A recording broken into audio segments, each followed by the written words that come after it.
2 games out of that second American League wild card spot. An important game this afternoon. Listening to Camden Yards, where Baltimore hosts the White Sox. A week into September, the Orioles continue to focus on a playoff berth. Though the hopes of a division title continue to fade, the Orioles are smack dab in the middle of the wild card race. And every game is critical. We welcome you to Fox Saturday Baseball, the site, Camden Yards in Baltimore. Game 3 of a 4-game set, as it's the White Sox taking on the Baltimore Orioles. Games that are vitally important to the Orioles, chasing down a wild card berth. They are now tied with Cleveland. That record puts them 2 games out of the postseason. With Tom Verducci, I'm Gary Thorne, and welcome everybody. For the Orioles this season, it has been about the long ball. They have used it more than any other team in Major League Baseball. And we've seen it the last couple of nights. 6 solo home runs, including last night, to all parts of the ballpark, beginning with Danny Valencia pulling the home run to left field. Chris Davis, the Major League home run leader, pulls one down the line for number 48. And that was followed right away by Matt Wieters going out to center field. You mentioned it, Gary. No team in baseball scores a larger percentage of their runs via the home run than do the Orioles. Now the question is, do you have the pitching to go along with it? And that has been the issue all year, particularly for the Orioles and their starters. Well, the question is the starting pitching good enough to get on a run to get into the postseason? Well, the last couple of nights, we've seen Miguel Gonzalez followed by Scott Feldman give great starting jobs for the Orioles. And today the baton gets passed to Wei Yin Chen to try for the first 3-game winning streak for Baltimore in the last month. We'll see whether or not that starting pitching remains for them. The bats, they have been there all season long. The gloves, the best in Major League Baseball. Will that continue today? For the White Sox, the problem's been scoring runs. 2 games they've lost here. They've had a grand total of 10 singles. Baseball next.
And the White Sox get set to go. Our day game here on Fox, and could not be a nicer day for baseball. Some great late summer, early fall weather has settled in for both the first two games and now for this third here at Camden Yards. Our temperature at 81 degrees and partly cloudy skies overhead. Very gentle breeze to start the ball game, blowing out a bit towards left field. Let's take a look at what we've got for the starting lineup today, brought to you by Taco Bell for the Chicago White Sox, and they are juggling it. Larry Garcia will make the start at center field. Gordon Beckham, Alexei Ramirez at short. Paul Konerko, he was going to DH. He's been moved to first just moments ago. Avicia Garcia will play in right field. Jeff Kepinger's got the DH role in this one. Visaidos in left. Fegley's doing the catching. And Marcus Semien will get the start at third base. Starting lineups brought to you by Taco Bell. Sometimes you got to live Maz. Opening pitch brought to you by Budweiser, the official beer of Major League Baseball. Great times are waiting. Grab some Buds.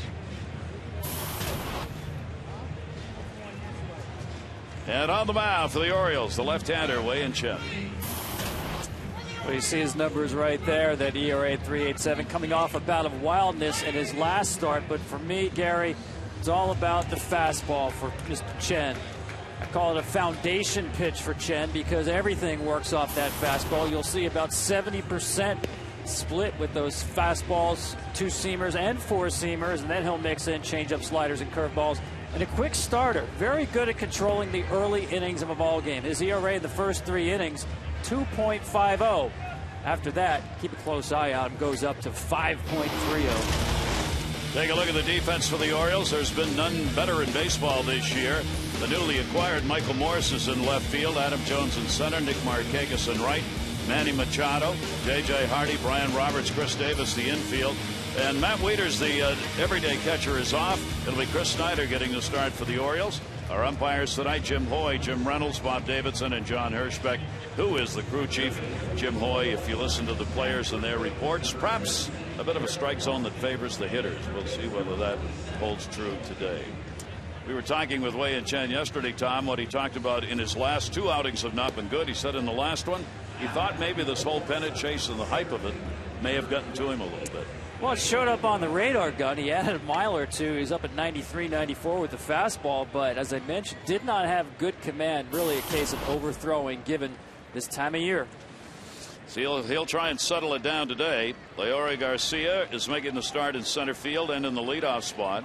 Robin Ventura telling us before the ball game, this is one of the players, one of many the White Sox want to get a look at for next year, and whether or not he may be a leadoff batter for a club that has been in search of that for the year. Wei Chen is ready to go, and our ball game here on this Saturday is underway. And the pitch will be taken outside for a ball. Both of these teams are very aggressive at the plate. They don't draw many walks. They go after first pitch strikes. And many of them swing from their heels. Robin Ventura's team of late, though, on this road trip, it's been a disaster. They've lost 8 in a row in his second season as manager. And on this road trip, they have hit .206. They just are not getting good at bats. Buck Showalter's team, on the other hand, they've now won 2 in a row, returning back home, where they are now 40-29, his 15th season. And that very big win percentage and turned, of course, this franchise around for Baltimore.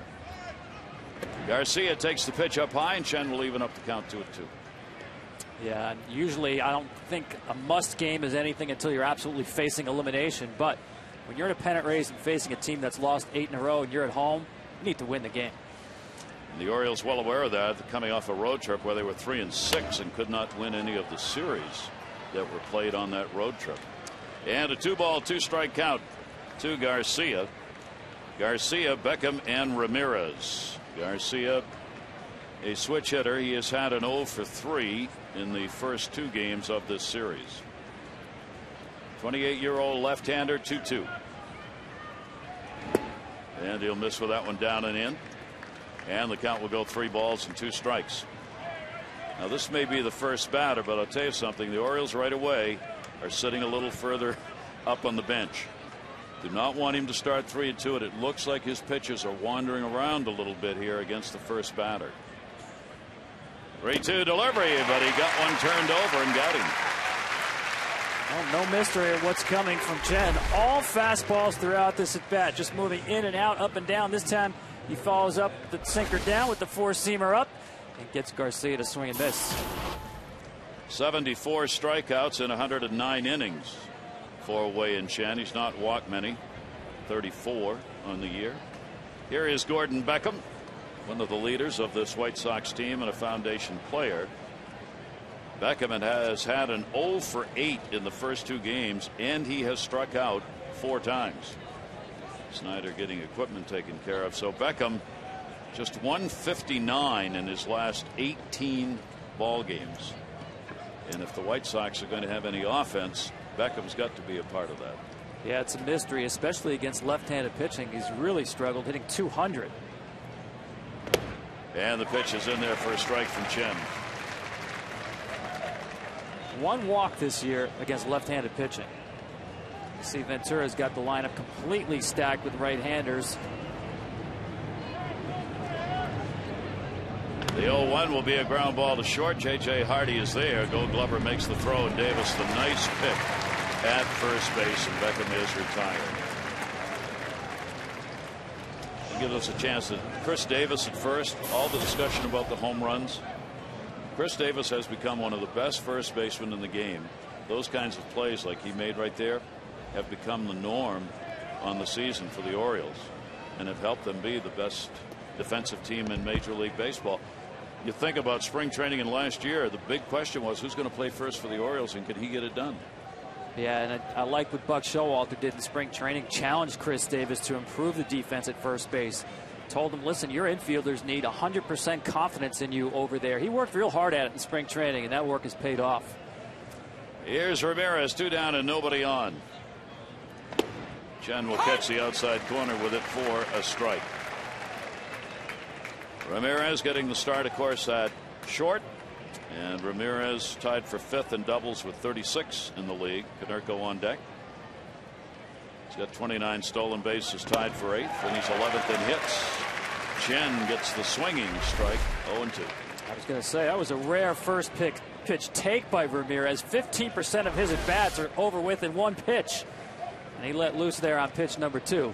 As you mentioned it, this is one of the most aggressive hitting teams in all of baseball. 0-2 count with 2 down. And Ramirez goes after one up high, and Chen finds that release point here in the first inning. Couple of strikeouts, retires the side in order. A look at the Orioles lineup coming up.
Pass.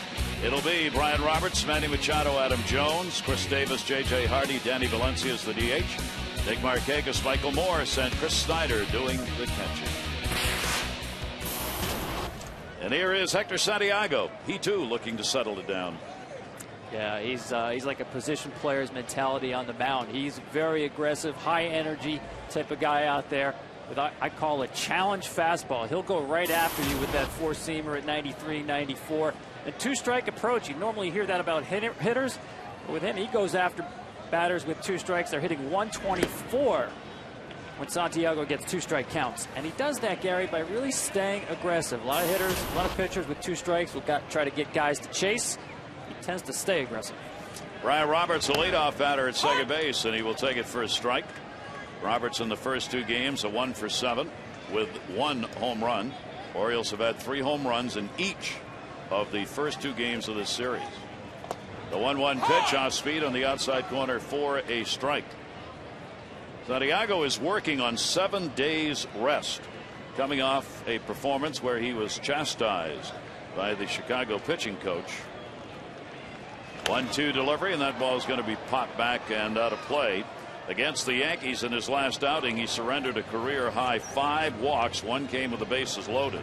He gave up 3 runs, 4 hits over 4 innings. Did strike out 5, but walked 5. And his pitching coach said, that's not going to cut it. And some other things. Yeah, I was going to say, you clean that up very nicely, Gary. Bobby Thigpen is acting pitching coach for this ball game by the matter. And Don Cooper, the pitching coach, not here, as he's not feeling particularly well. So Thigpen, the former closer, takes over that role. But it was Cooper who let Santiago have it. And Santiago said, you know something, it was about tough love. 2-2. And that one way up high, and the count goes full. He will walk people. His 65 walks in 133 innings are up there. 129 strikeouts to go with it. He is a predominant fly ball pitcher in a ballpark where hitters usually like to get the ball in the air, because if you do, you got a chance of getting it out. 3-2. Gary, that's why I thought our conversation with Santiago was very interesting yesterday when he said, looking at the Orioles lineup and the way they like to swing aggressively early in counts, he said, I'm going to go right after them, see how many home runs they can hit. I'm not sure. I mean, we'll see. That's what he said. That's what he said. You're talking about the team with the most home runs in all of baseball. They can hit a lot of them. See whether or not he sticks with that strategy here. 8th pitch of the at-bat coming. 3-2, ground ball to second base. Beckham. Over to Konerko. Roberts retired. And the defensive unit for the White Sox in this ball game, and this has been a struggle catching the baseball. It will be Vicedo, Garcia, and Garcia.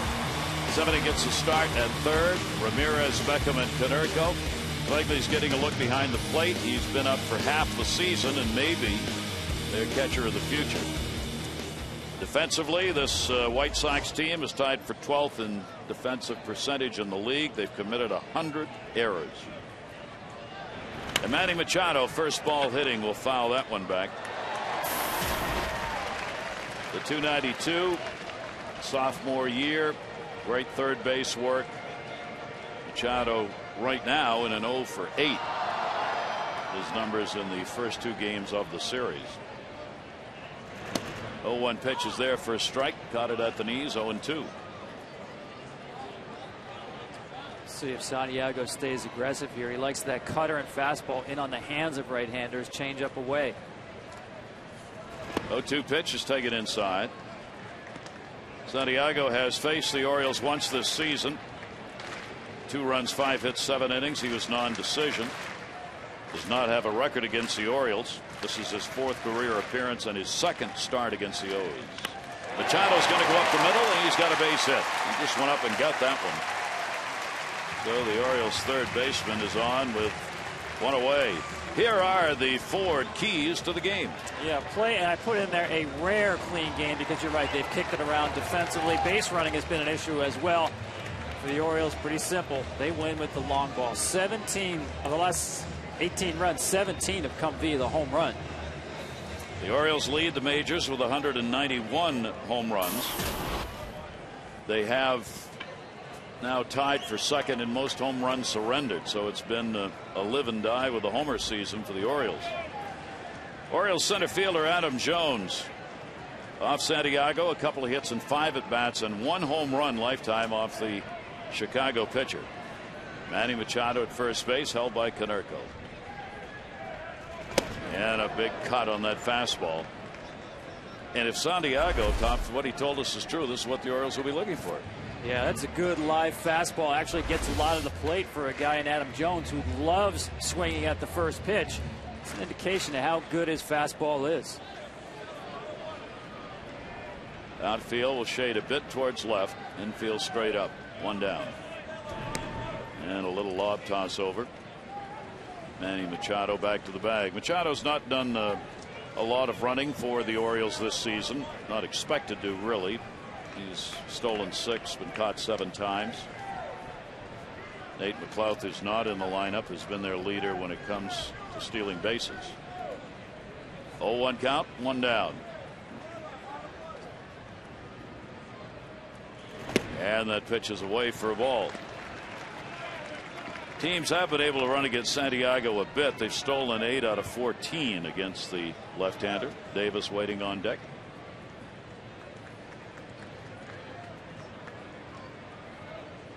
Machado not extending the lead over there at all. 1-1. Off-speed pitch slips away, and the count goes to 2-1. Yeah, that looked like the screwball. I don't see many guys throw those these days, but a couple of years ago playing winter ball, Santiago pitched over in winter ball in the Dominican Republic and picked it up from Angel Miranda. Doesn't throw many of them, but he'll mix those into right-handers, runs it away. And he's got other pitchers on the staff working with it. 2-1 1-strike count. It was interesting. Miranda told him during winter ball, play catch with it, and also when you're shagging during batting practice, every ball that you pick up, throw back to the bucket with the screwball grip. And it came pretty quickly to Santiago. He holds it much like a changeup, but turns his hand, his wrist over so that it comes out on the pinky side of his hand. Tough pitch to throw. There are the numbers. Remember, he's on 7 days rest, 6+ days rest. Not good. 7.24. 2-2. Swing and a miss. Kept that one in a great location. Santiago gets the strikeout. Yeah, again, tough with 2 strikes. And right here, you said it, right on the black, running away from Jones. You can see Adam Jones' approach. When he gets 2 strikes, he's still thinking long ball. That is not a 2-strike swing.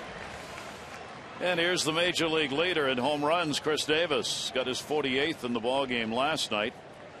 Closing in on what's going to be a tremendous season for the Orioles first baseman. And maybe standing in the way of Miguel Cabrera repeating for the Triple Crown. Davis will take the pitch outside. Cabrera's got that .355 average, well ahead of Mike Trout for the league lead. Davis, though, with the 48 home runs. Cabrera, who did play last night, struggling with some injuries, has 43 home runs. Davis 48. Cabrera leads in RBIs 131. Davis 123.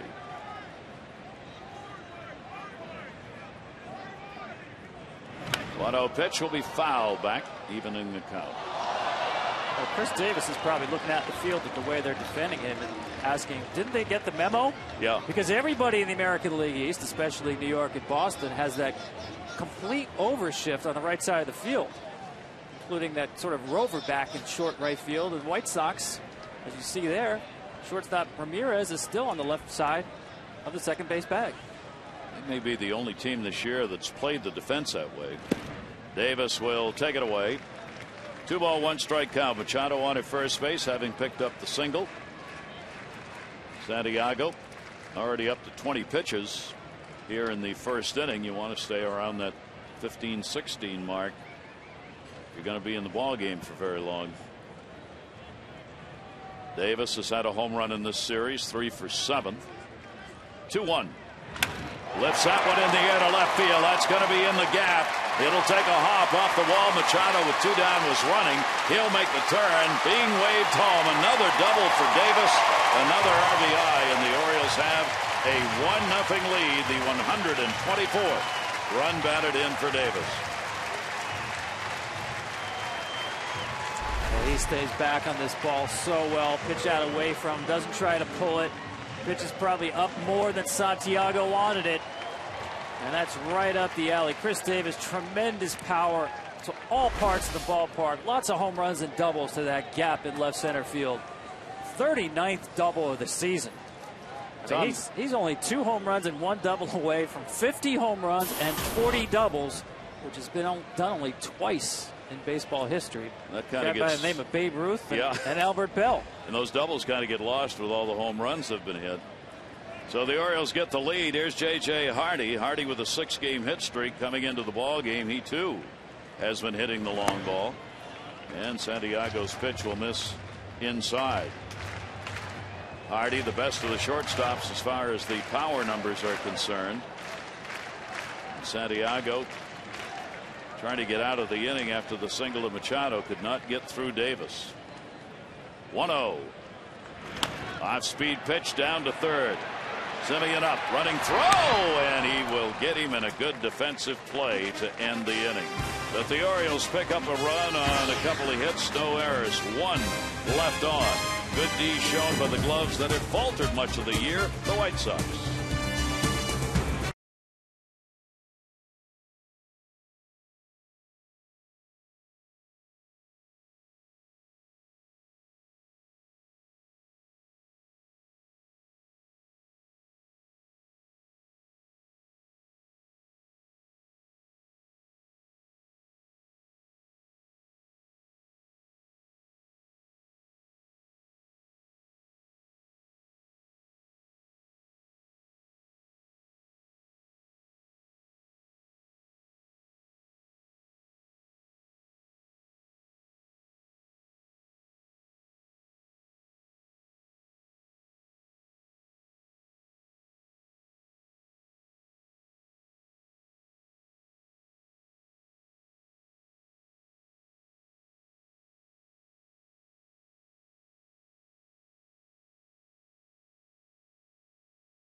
Only Ford gives you EcoBoost fuel economy and a whole lot more. And by Taco Bell's new fiery Doritos Locos Taco. Live Mas.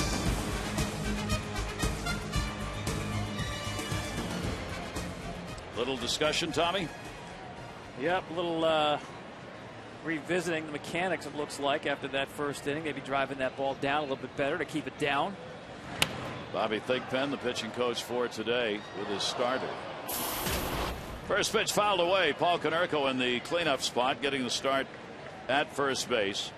Konerko's had a 2 for 6 in the first 2 games of this series.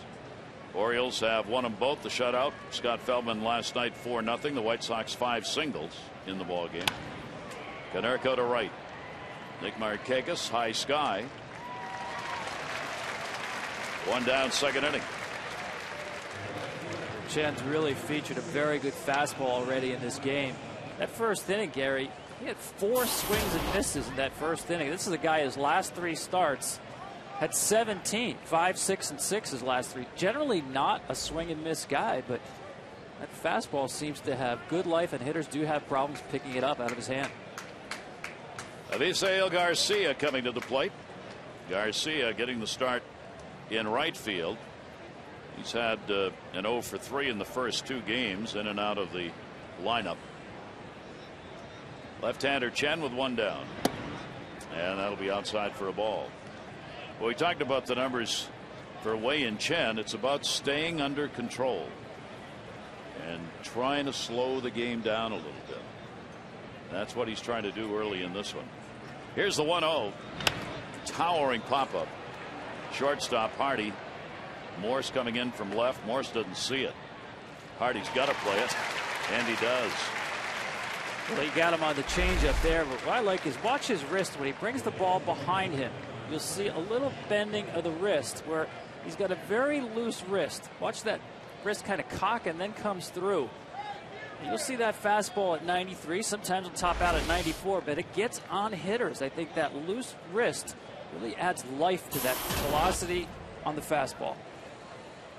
And Jeff Keppinger will try and test it. Keppinger's the DH in the ball game. He has good numbers against Wei and Chen. Lifetime 5 for 11 against the left-hander. Off-speed pitch is going to miss up high. It's a very simple delivery. It's almost if he starts from a windup and changes his mind and says, no, I'm going to pitch from the stretch. It's very measured and deliberate, and I think that also adds to life. Deception on the fastball. That 1-0 will catch the corner. They can keep it going. Bisaito waiting on deck. Chen working on the extra rest. And he's had 5 days. His ERA is 4.35. Actually a little higher than on 4 days rest. Foul tipped into the mitt. And once again, arm side fastball here. Outside part of the plate. Good run on it.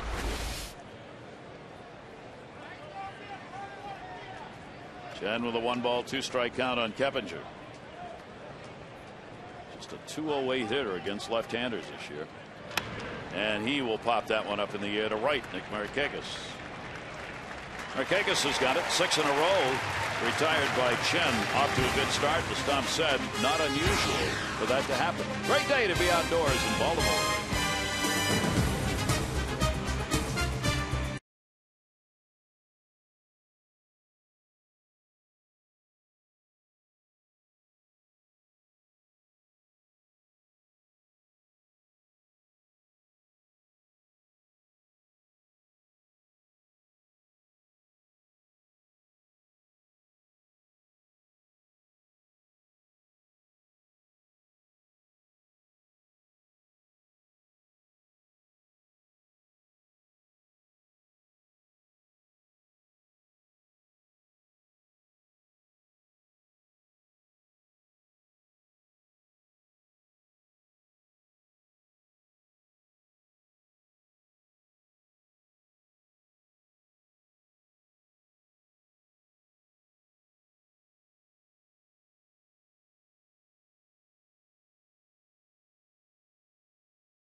By Budweiser, the official beer of Major League Baseball. Great times are waiting. Grab some Buds.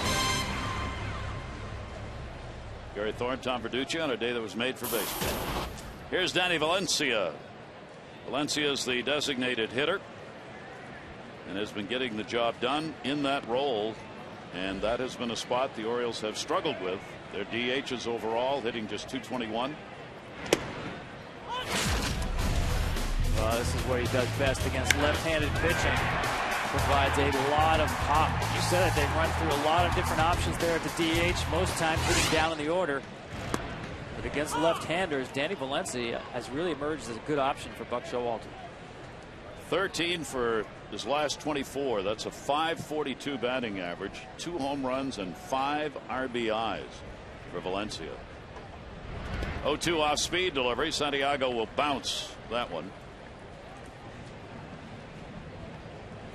Santiago trying to be a little more efficient in this inning after giving up that run and working over 20 pitches in the first. Of the Orioles' 19 home runs from the DH spot, Valencia's got 7 of them, and he's got a .298 average as a DH this year. Pitch taken away, 2-2. Watch the way he throws. Real cross body type of guy. The front foot will land towards the first base side. Needs to throw across his body.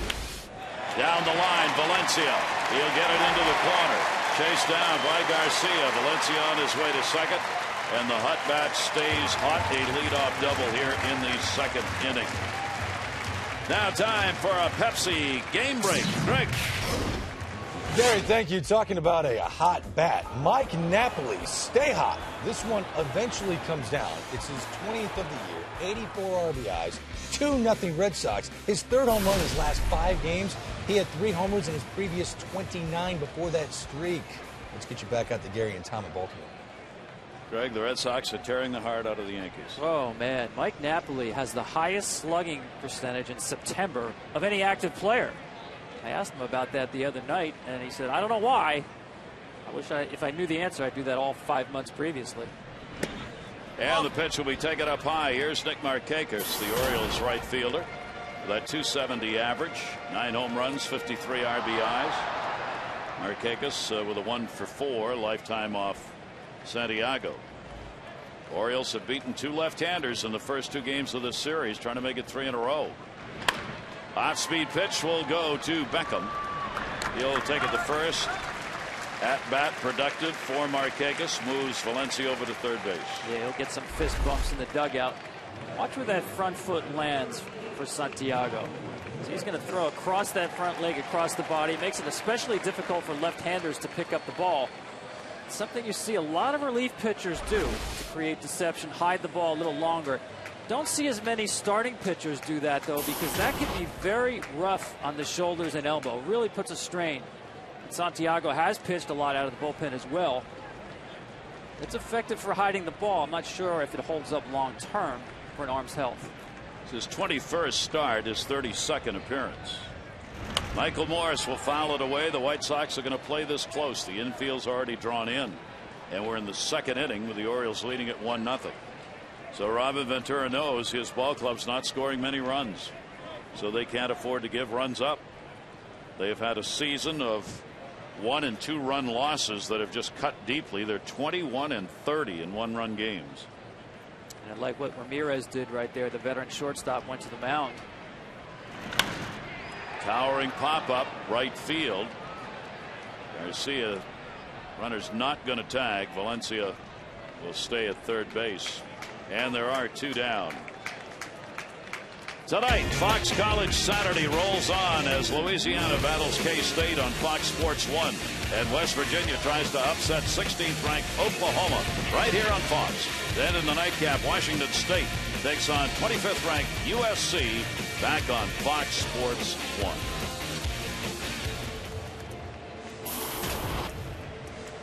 1. Here's Chris Snyder.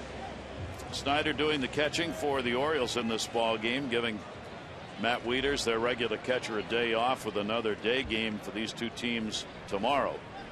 Acquired from the Angels, minor league trade on April 2. Played for the big club for the Orioles early in the season, but has spent most of it at the minors.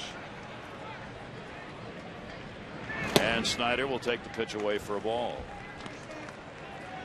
So an RBI chance with a runner at third and 2 down. Valencia kicked it off with a double.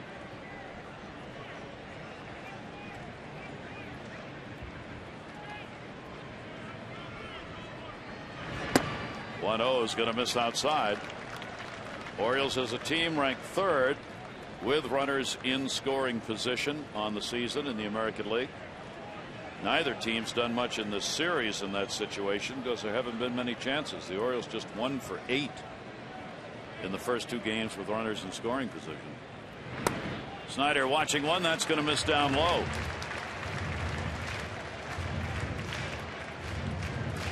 This is what drove Robin Ventura and his coaching staff crazy in Santiago's last start. Yeah, Pitch from behind. This is obviously not a pitch around situation here. He needs to attack Snyder. 3-0. It'll be in there for a strike. Roberts waiting on deck if it continues. And it's Brian Roberts, leadoff batter.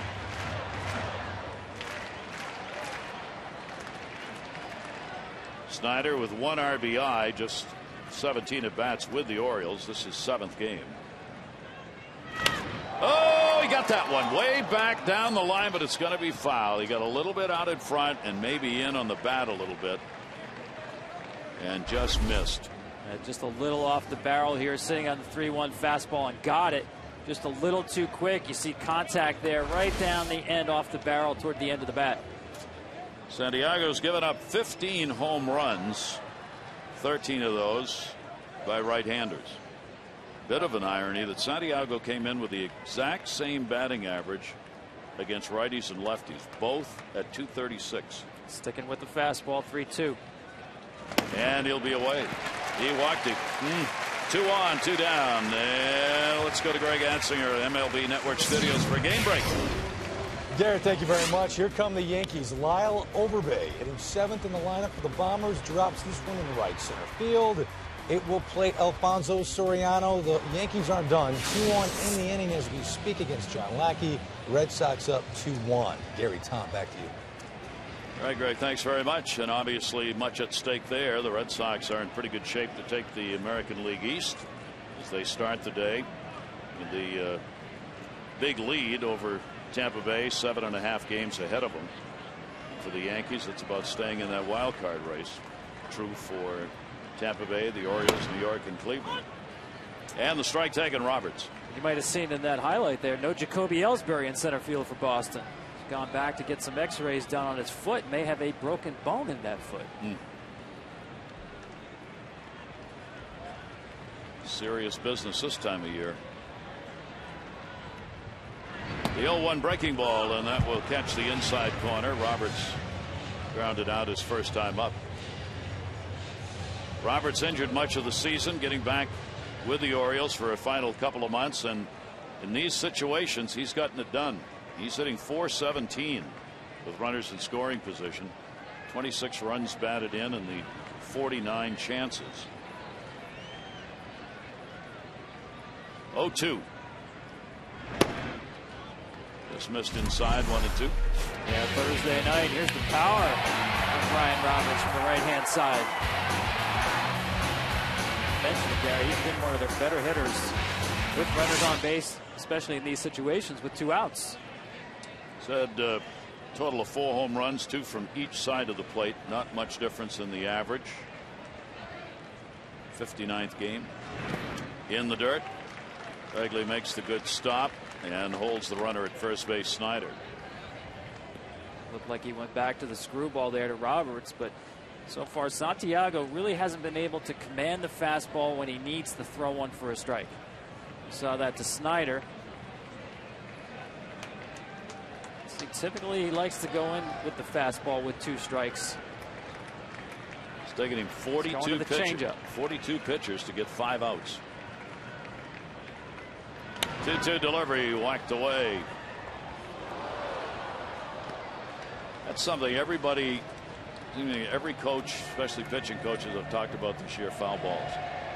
An enormous number of foul balls that have pushed pitch counts way up around baseball. Gotta find that number. Since they have a number for everything, There's a number I want to know somewhere. how many foul balls have been hit this year. How many extra pitches have been thrown by pitchers because of foul balls? 2-2. Roberts turning on it, sending it back into the sun-drenched crowd, and holds the count. 2 balls, 2 strikes. this is what Brian Roberts will certainly do to you. Definitely a part of his game in terms of spoiling pitches, getting to different pitches. So far, he's seen fastball, saw the cutter there, saw the screwball, saw the changeup.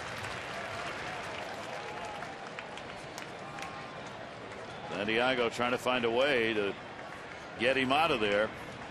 Runners on first and third. Snyder will appreciate the throw over to first base. There's not many pitchers do that to him. No. He's right now saying, I'm not going anywhere. What'd you do that for? Sometimes a pitcher just isn't sure of the pitch and will throw over there to really break it up. Snyder's. Again, they're trying to get on the same page here on this pitch. It's like Fegley wanted the fastball in. Now we're going to go to the change. 15th pitch Roberts has seen today in 2 at-bats, and he fouls it back. Holding the count at 2 balls and 2 strikes. Well, he's seen everything Santiago's got already in these 2 at-bats. But with a 2-2 count, he obviously has got to protect, and Santiago's got to try and figure out. There's got to be one here that's a put-away pitch. Yeah, such good plate coverage. These pitches are off the plate, but close enough. You don't want to leave the at-bat in the hands of the umpire. And Brian Roberts covering both sides of the plate on Santiago.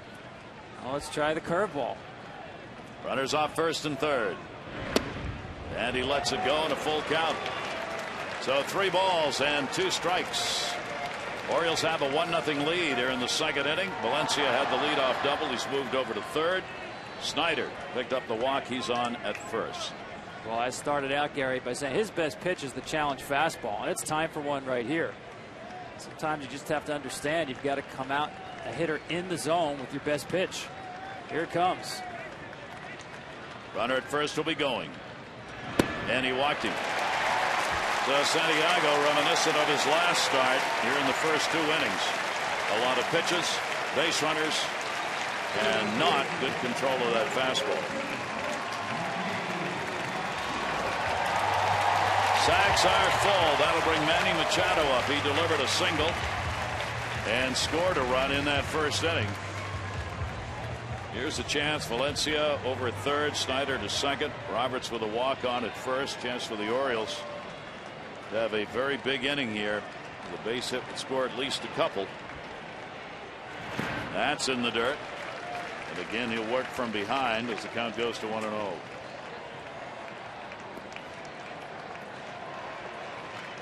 D shaded a little bit in center to right. Infield squeezing the middle with Beckham moving over towards the bag.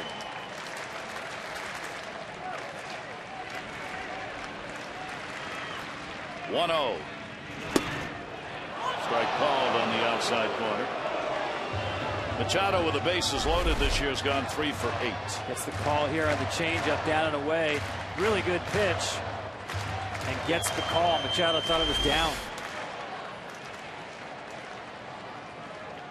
1 ball, 1 strike.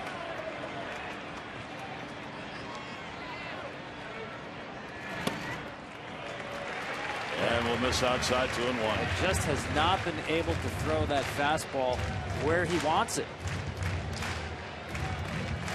If he can't do that, Tom, he's in trouble. Well, that's the single most important building block of big league pitching. 2-1 delivery will be fouled back. Santiago will come back. They get the foul ball strike and even up the count. 2-2. Adam Jones waiting on deck.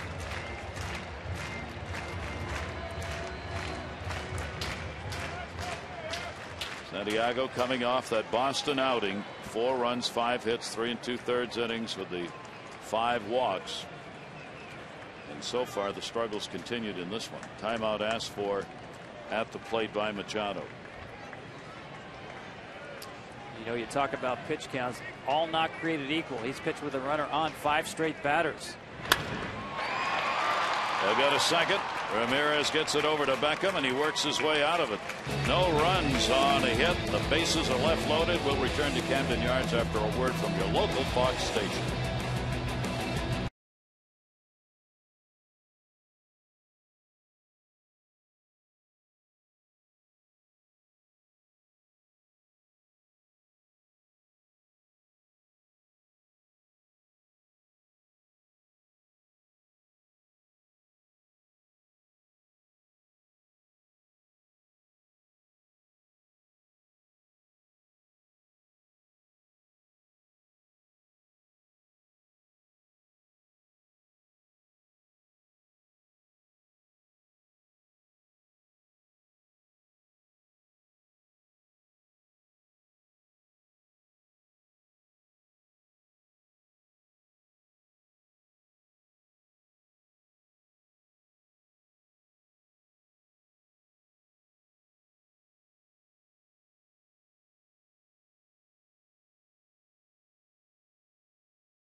To start the ball game, Dan Visaedo, the left fielder, coming up. The 11 homers and 46 RBIs, bottom third of the order. Chen has retired 6 in a row.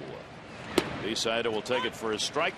We are joined here for this half inning by the Orioles' leading starter, Chris Tillman, who's got 15 wins, tied for second, 10th lowest batting average by opponents in the American League, and has led the Orioles staff this year with those wins.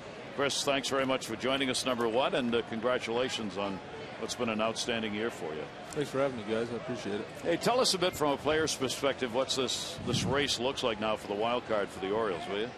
I think we all know what it's coming down to. So, we stay the course for us. I think, we got a good clubhouse. We got a good group of veteran guys, and I think, we go out every day with the same game plan.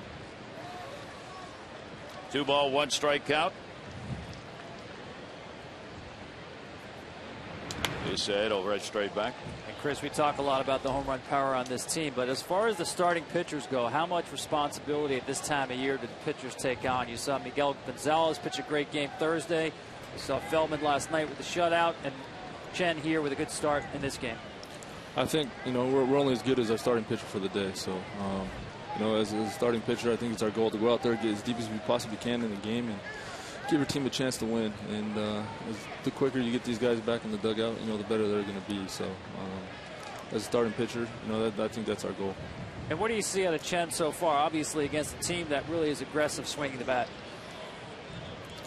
He's so far so good. I think he's getting ahead with his fastball, and he's locating well. I think that's his game plan throughout. And as long as he keeps making his pitches and commanding his fastball, I think he'll be all right.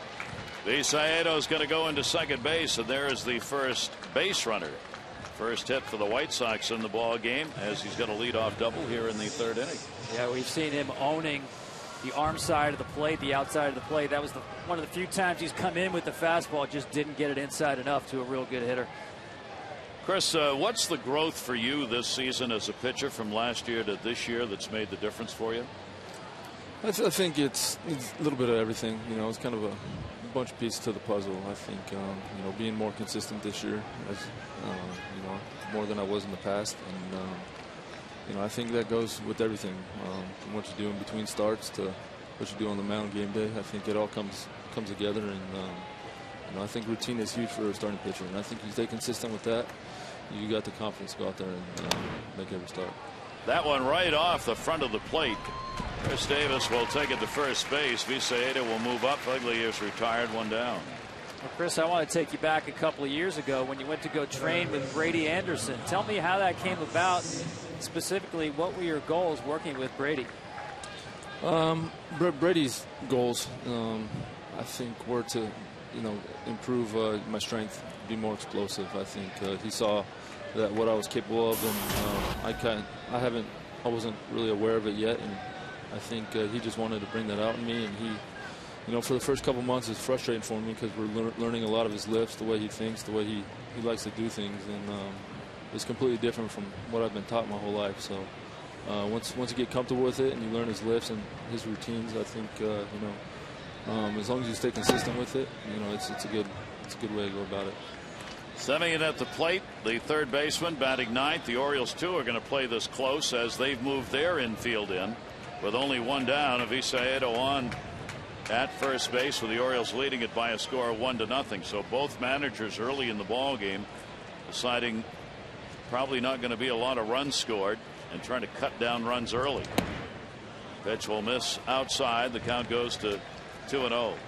You like the pressure, Chris, of the final month? And I don't mean pressure, really kind of enjoyment, probably, really, to be in a race like this.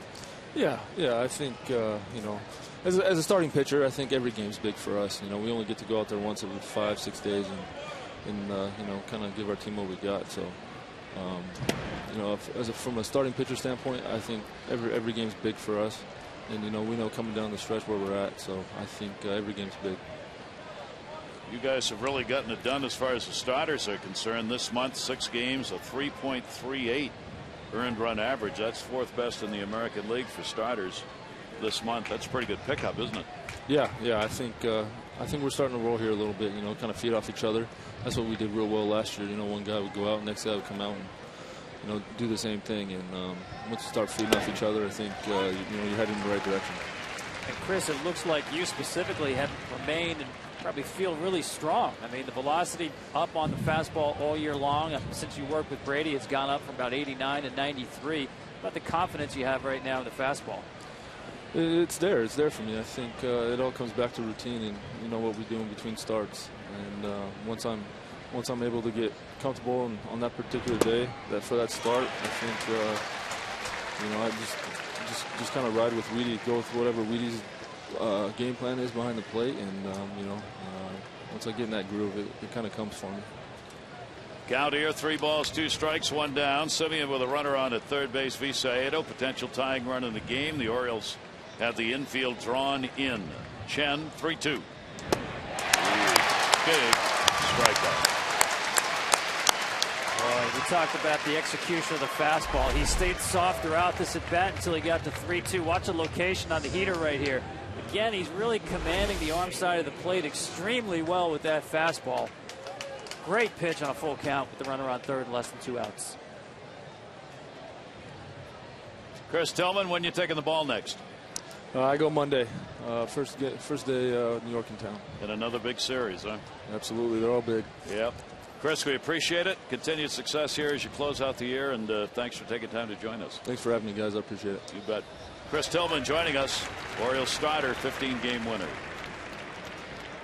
Garcia, top of the order. His strikeout victim is first time up. Runner on at third, 2 down, allowing that infield to move back. White Sox through the first 2 games, 1 for 3 with runners in scoring position. It's the 3 number that darts out at you. Just no chances. Heading to go after it, 0-2. A double by Visaedo is the first extra base hit for the White Sox in this series. Once again, same old story. Fastball outside part of the plate. Keeps it down. If that pitch is up, it's probably a base hit opposite way, but he's done a great job keeping it down and away. The Garcia behind 0-2.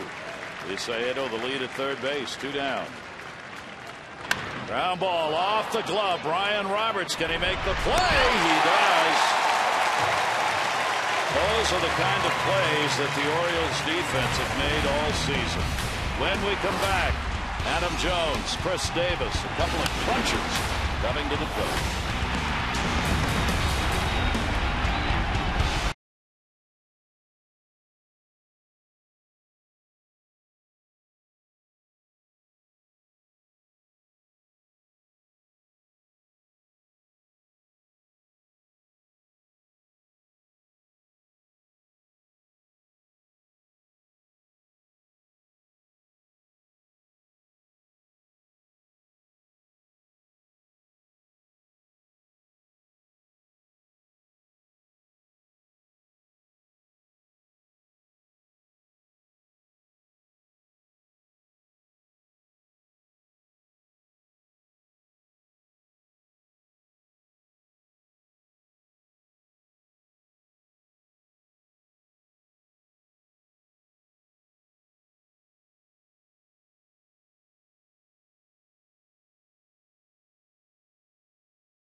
of this organization. Watch, he's moving throughout this play, moving when he catches it, moving when he throws it. Watch, he doesn't have time to stop and plant. He needs to catch and throw on the run because Garcia gets down the line so well. I've always thought my working definition of great is making the difficult look easy. He made that look easy. And he made a couple of nice plays in the ball game last night for the Orioles. Here is Adam Jones, strikeout victim his first time up. Davis and Hardy to follow. White Sox have lost 8 in a row. The Orioles have won the last 2 against the White Sox. 0-1 pitch taken for a strike. Jones now 2 for 6 with a homer off Santiago. Santiago, if he's going to stay in this ball game, has got to find a way to be more efficient. 55th pitch. And right off the end of the bat to hold the count. Yeah, no need right now to throw anything in the zone to Adam Jones. Second in the league in terms of chasing pitches out of the strike zone. A.J. Pierzynski is first. 2 strikes on Adam Jones. You need to expand the strike zone. That last pitch, Fegley was actually set up well outside of the strike zone. And floats that one away. Jones does not bite, and a 1-ball 2-strike count. Jones and Davis back to back in the order. Both have 100 RBI seasons. For the Orioles, last time they had 2 players do that. Aubrey Huff, Melvin Mora in 08. It is a fair ball. Begley will make the play. Jones is retired. Let's go to Greg Absinger at MLB Network Studios for a game breaker.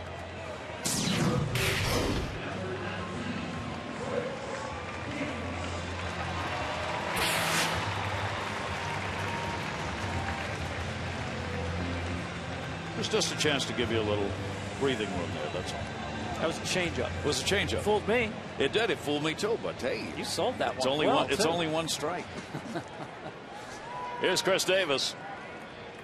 Double and an RBI in his first at bat. And that will be taken for a strike. Davis now with 124 RBIs, tied for 4th in Orioles history with Eddie Murray, who got the number in 1985. And he's still got time to add a lot more to it. And a 1-ball 1-strike count.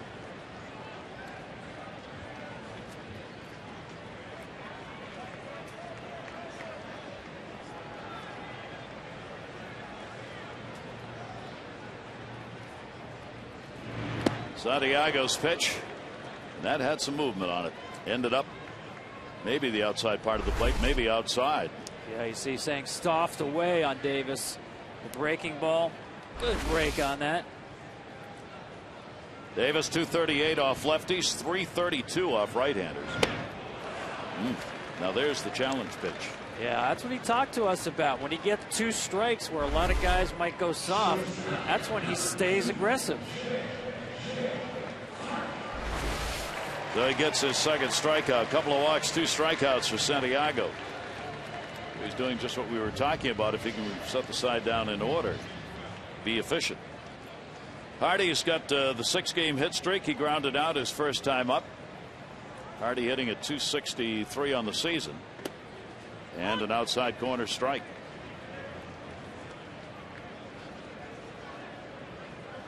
Well, can he muster enough strikes here to move this game along with him still being in it?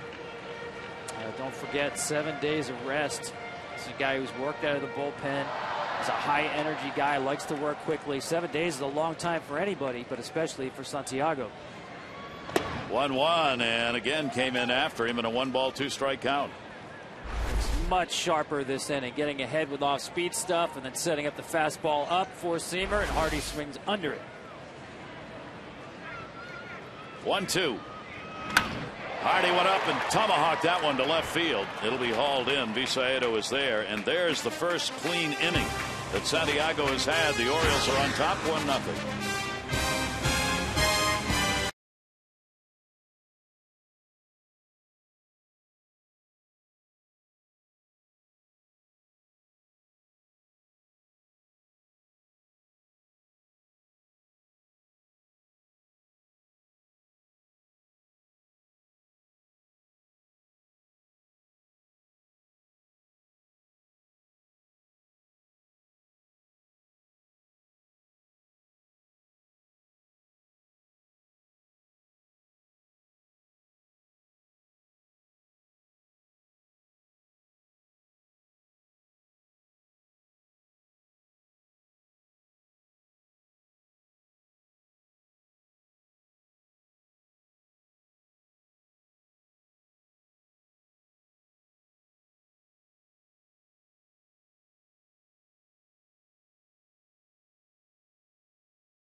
by Firestone, reminding you that whatever you drive, drive a Firestone.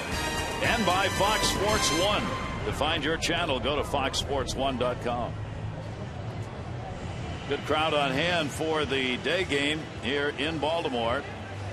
Gordon Beckham will be leading it off for the White Sox. Ramirez and Konerko 2, 3, 4 in the order. Viciedo has picked up a double. That's the lone hit for the White Sox through 3. The Orioles are run in the first inning. Davis got the RBI double, driving in Manny Machado, who had singled. The Orioles won 3-0. They've left 4. The White Sox are 0-1-0, leaving 1 on base. Beckham grounded out his first time up. 1 for 5 lifetime off Wei-Yin Chen.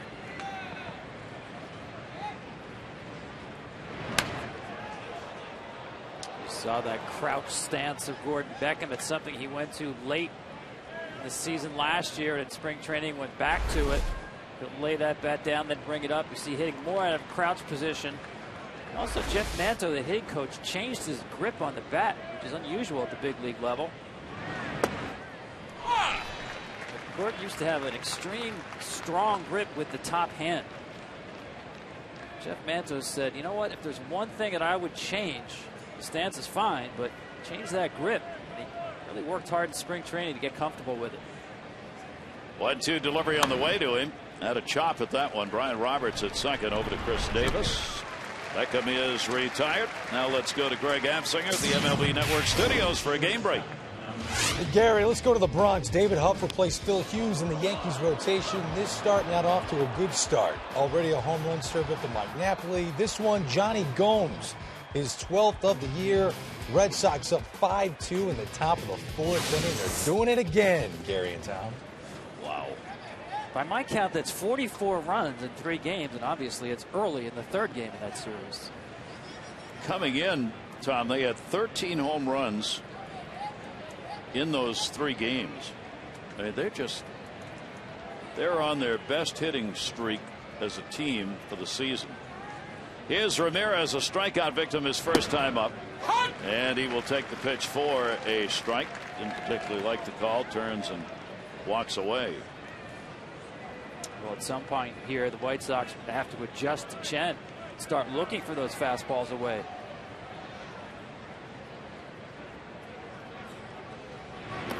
Breaking ball will be taken down low. White Sox offensively are ranked 10th in the American League, but 15th in runs. 10th in average, 15th in runs. The Orioles just the other way around. They are 5th in average, 3rd in runs, and lead in home runs. The White Sox are tied for 13th in homers. Down the line, right field. Will it stay fair? And yes, it'll catch just the edge of the chalk. Markakis over to get it. Ramirez will go into second base, and he's got a 1-out double here in the 4th inning. Well, that's what I'm talking about. The fastball away, he made the adjustment and went with the pitch. It looked to me like he's looking for this pitch away. Watch him stride into this baseball. Keep the head on it. Great extension. Second time through the lineup, Chen has had some problems. First time through, 208. Second time it goes up to 272, and I believe a lot of that is making adjustments off that fastball. And Tom, the 4th inning's been his toughest on the year. He's given up more runs, 11, in the 4th inning than any other inning that he's pitched this season. That goes right along with the second time through. Well, if you go up there thinking about pulling the baseball on Chen, you're going to be disappointed. In the ball game, 0 for 3 White Sox runners in scoring position. Another chance, Konerko. And a check swing foul ball. The starting pitching in this series has been good enough for the White Sox to have won 1 or 2 games. But they simply have not been able to put up any offense to go with it, with the 3-1 loss in the opener and then being shut out in the game 4-0 last night. The 12th time the White Sox have been shut out this season. The Orioles picked up their 6th shutout in their first complete game of the year by Scott Feldman. They were the last team, the Orioles, to have a complete game in the majors. And the 0-1, a fastball will miss up high, 1-1. You know, 2 doubles today for the White Sox. The last couple of games got me thinking, when was the last time the Orioles, or how long have they gone consecutive games not allowing an extra base hit? Get this, their team record is 7 straight games with allowing nothing but singles. That's a long time. 1974. They had a pretty good 74? stat for 1974. Bunch of 20-game winners. 1 ball, 1 strike count. Chen again away with it, so he will fall behind on Konerko. Flied out to right field his first time up. What really surprised me was the last time they had 3 straight such games. How about 1988? Remember that 88 Orioles team? 88. Started 0-21 and lost 107 games. Somewhere in there, they went 3 straight games without allowing an extra base hit. Go figure. Wow. From the White Sox side of it, they couldn't wait to get an extra base hit, which finally Visaedo did in the 3rd inning. Breaking ball, runner will stay. Snyder, good play. Chris Snyder blocked it, kept it in front of him.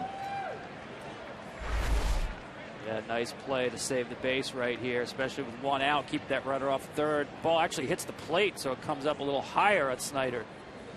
Watch Ramirez. He's ready. It's a good secondary lead and a good reaction, but the ball just doesn't get far enough away from the catcher to advance. And when you're not scoring runs, you certainly do not want to make an out on the base paths.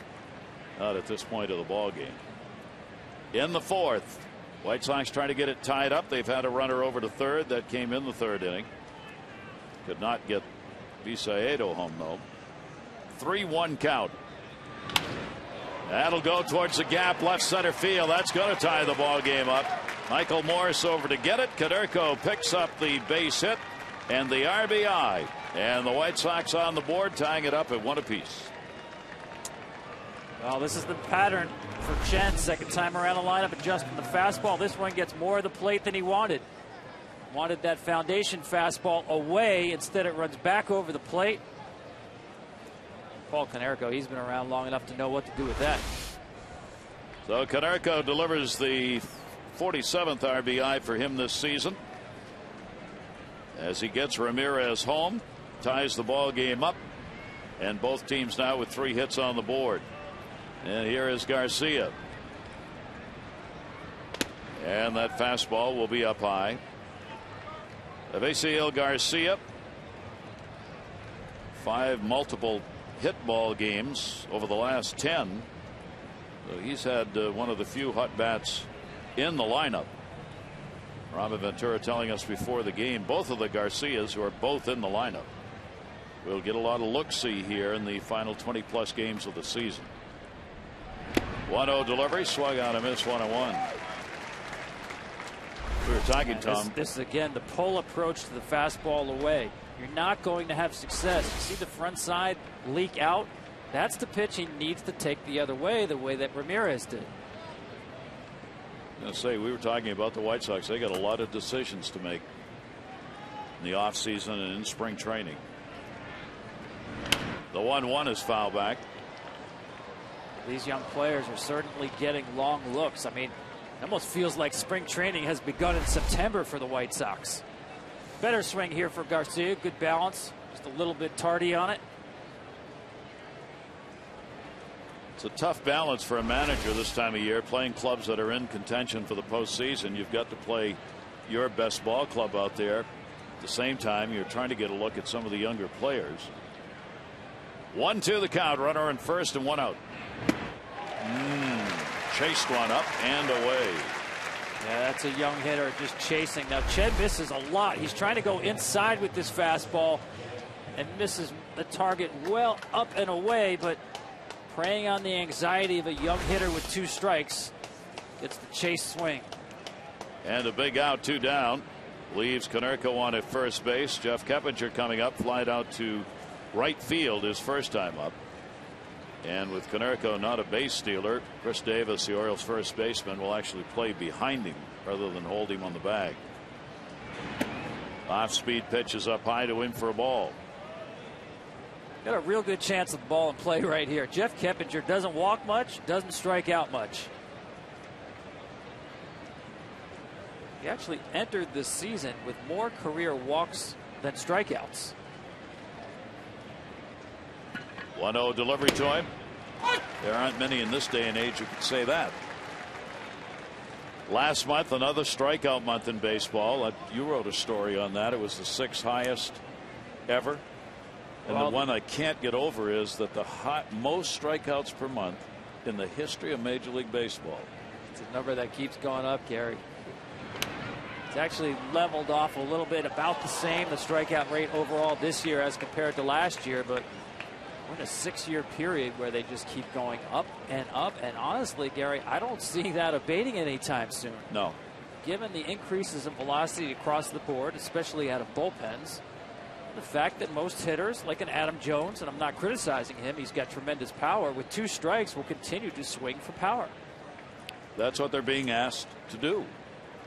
And players are willing to accept the strikeouts that go with it, and so are teams.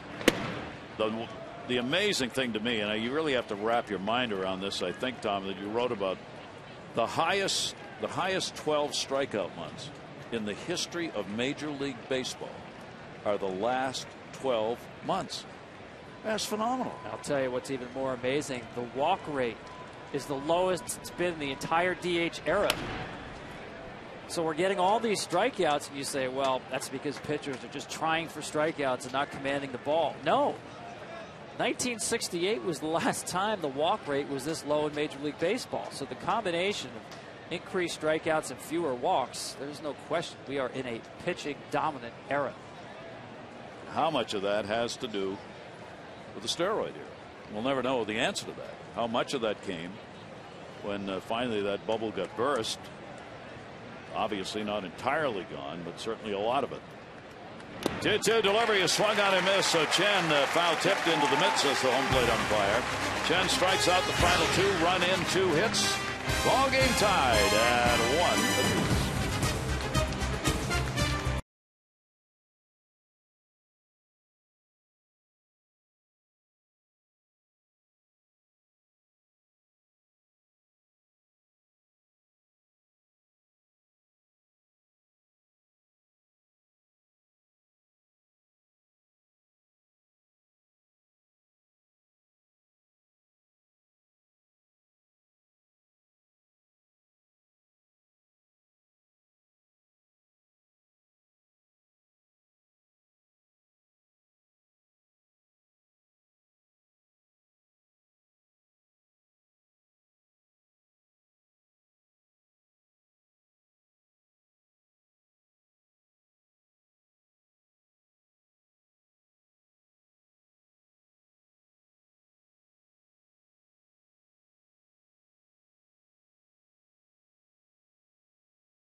For you.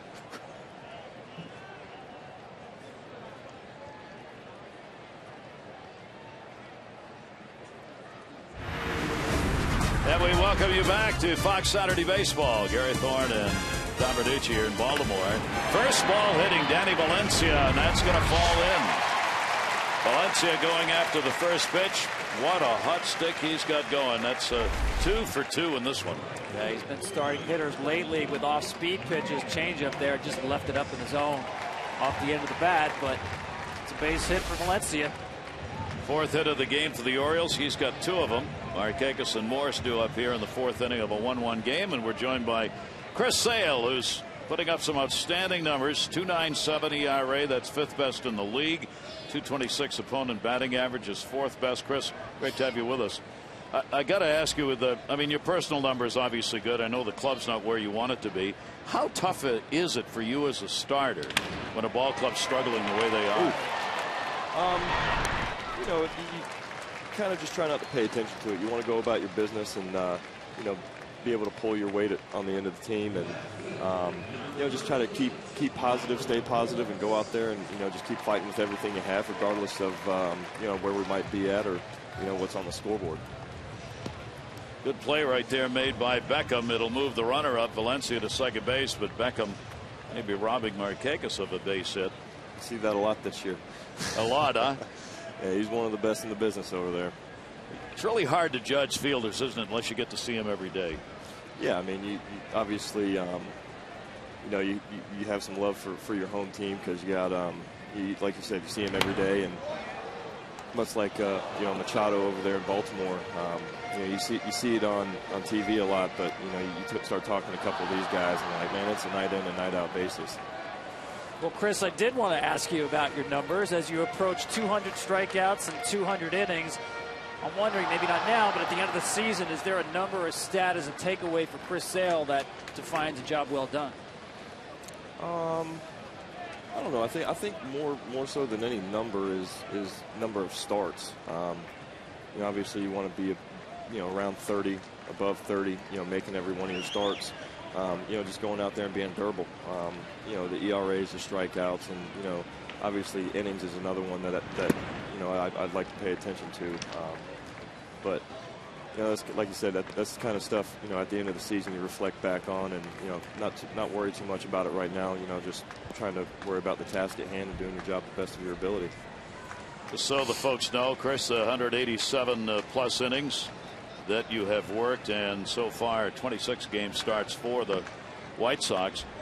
I'm wondering, we're seeing more and more pitchers working on 4, 5, 6 or more days rest, rotations, kind of juggling people around. How do you feel as a starter about that? I know that hasn't happened to you, but we're seeing it in baseball. I really don't have. I could lean one way or the other.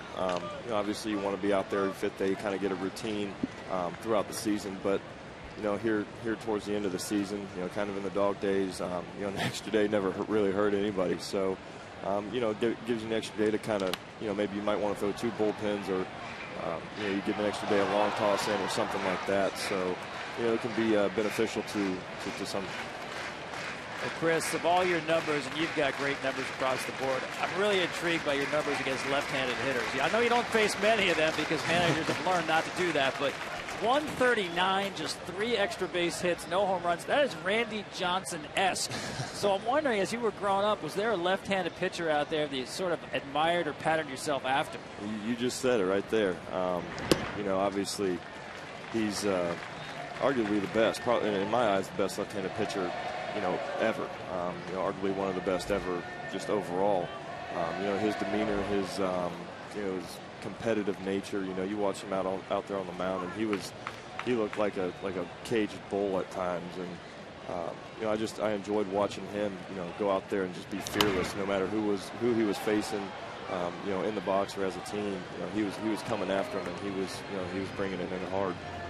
Well, and like Chris Sale, Randy Johnson was known for being, let's say, rather slender.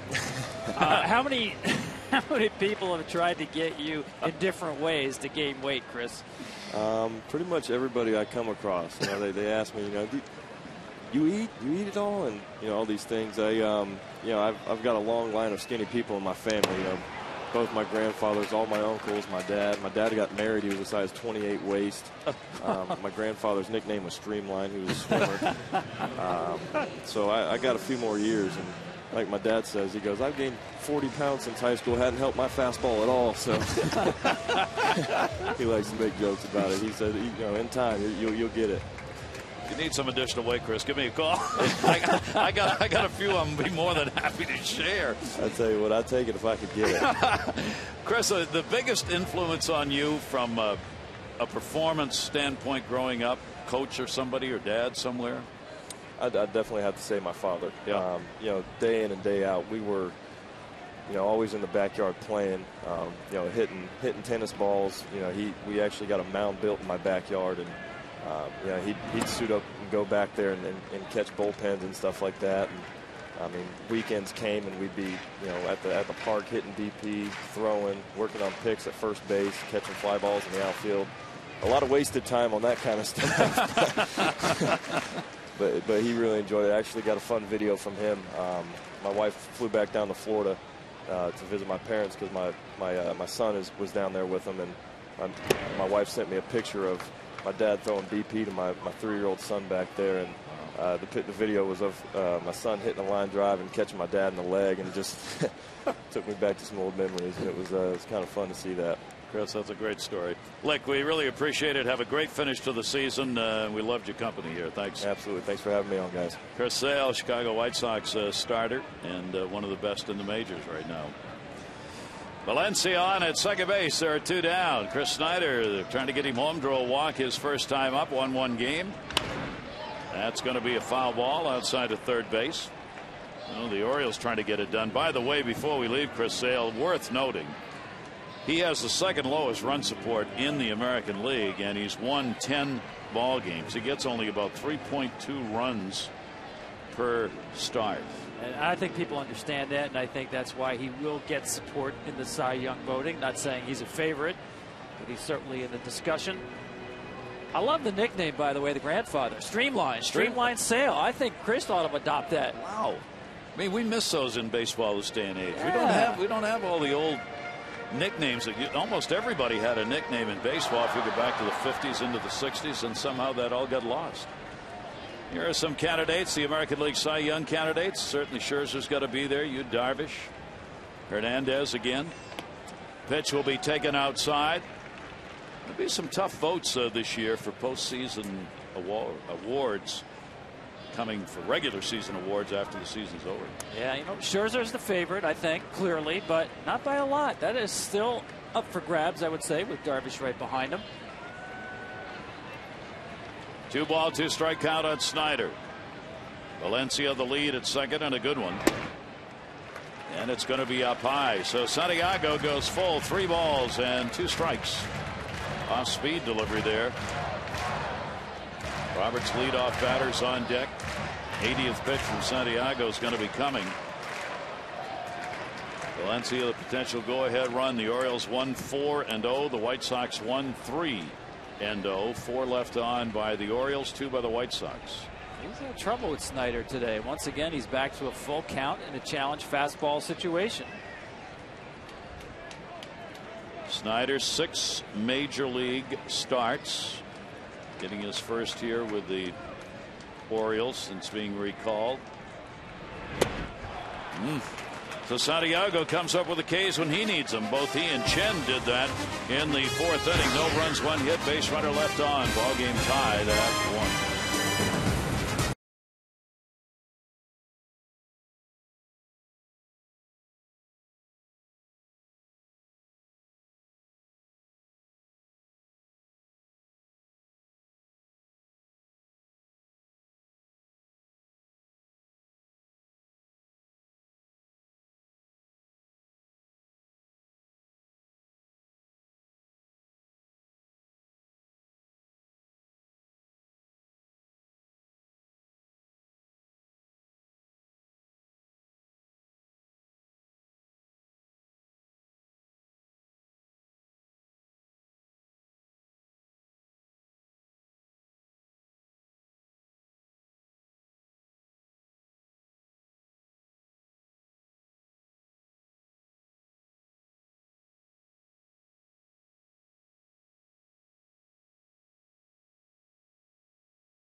Wei-Yin Chen, no walks, 5 strikeouts. Got through that tough 4th inning, giving up only 1 run. Tough in the sense that's been the inning that's bothered him most this year. And we go to the 5th. Viciedo has had a double, leads it off. Bottom 3rd for the White Sox up. That one will skip off the plate all the way to the backstop. The White Sox trying to get out of an 8-game losing streak. It is the 4th time in their history they've lost the first 8 games of a road trip. As far as they're concerned, Robin Ventura in particular, that's enough. Outside. Chicago lost the first 11 of a road trip in 1924, the first 8 in 1956, and the first 8 in 2001. Now they've done it again here. Foul back, 2 ball, 1 strike count. Let's go around Camden Yards. Take a look at the Fox Sports 1 fan cam, brought to you by Fox Sports 1. Available on all TV providers. Go to foxsports1.com to find out what channel. 2-1 pitch will be taken for a strike, 2-2. Viciedo led off the 3rd inning with a double and was stranded. Only base runner White Sox have left in scoring position. Only 2 total left on. 2-2 9-iron will be fouled down the left side. Well, this was one of those road trips you circled when the season began, coming back east to see the strong teams in the American League East late in the season, but especially the way that the White Sox have struggled offensively this year has made it more of a challenge.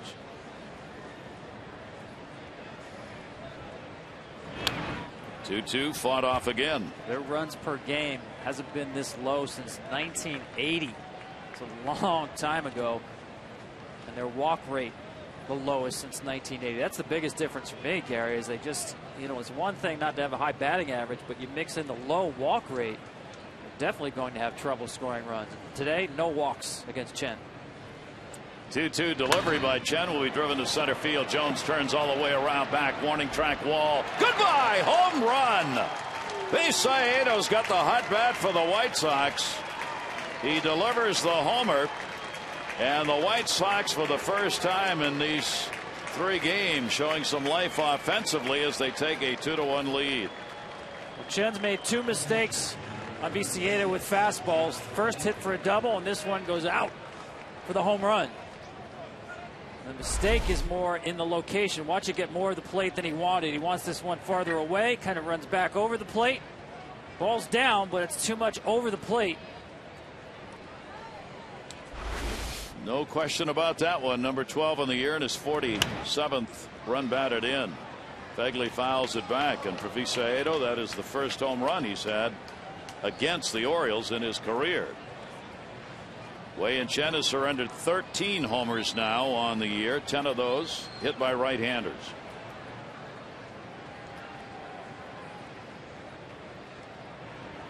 Adam Jones, the center fielder, hollering in here to the second base umpire, Bob Davidson, getting a ball off the field. Fegley with an 0-1 count.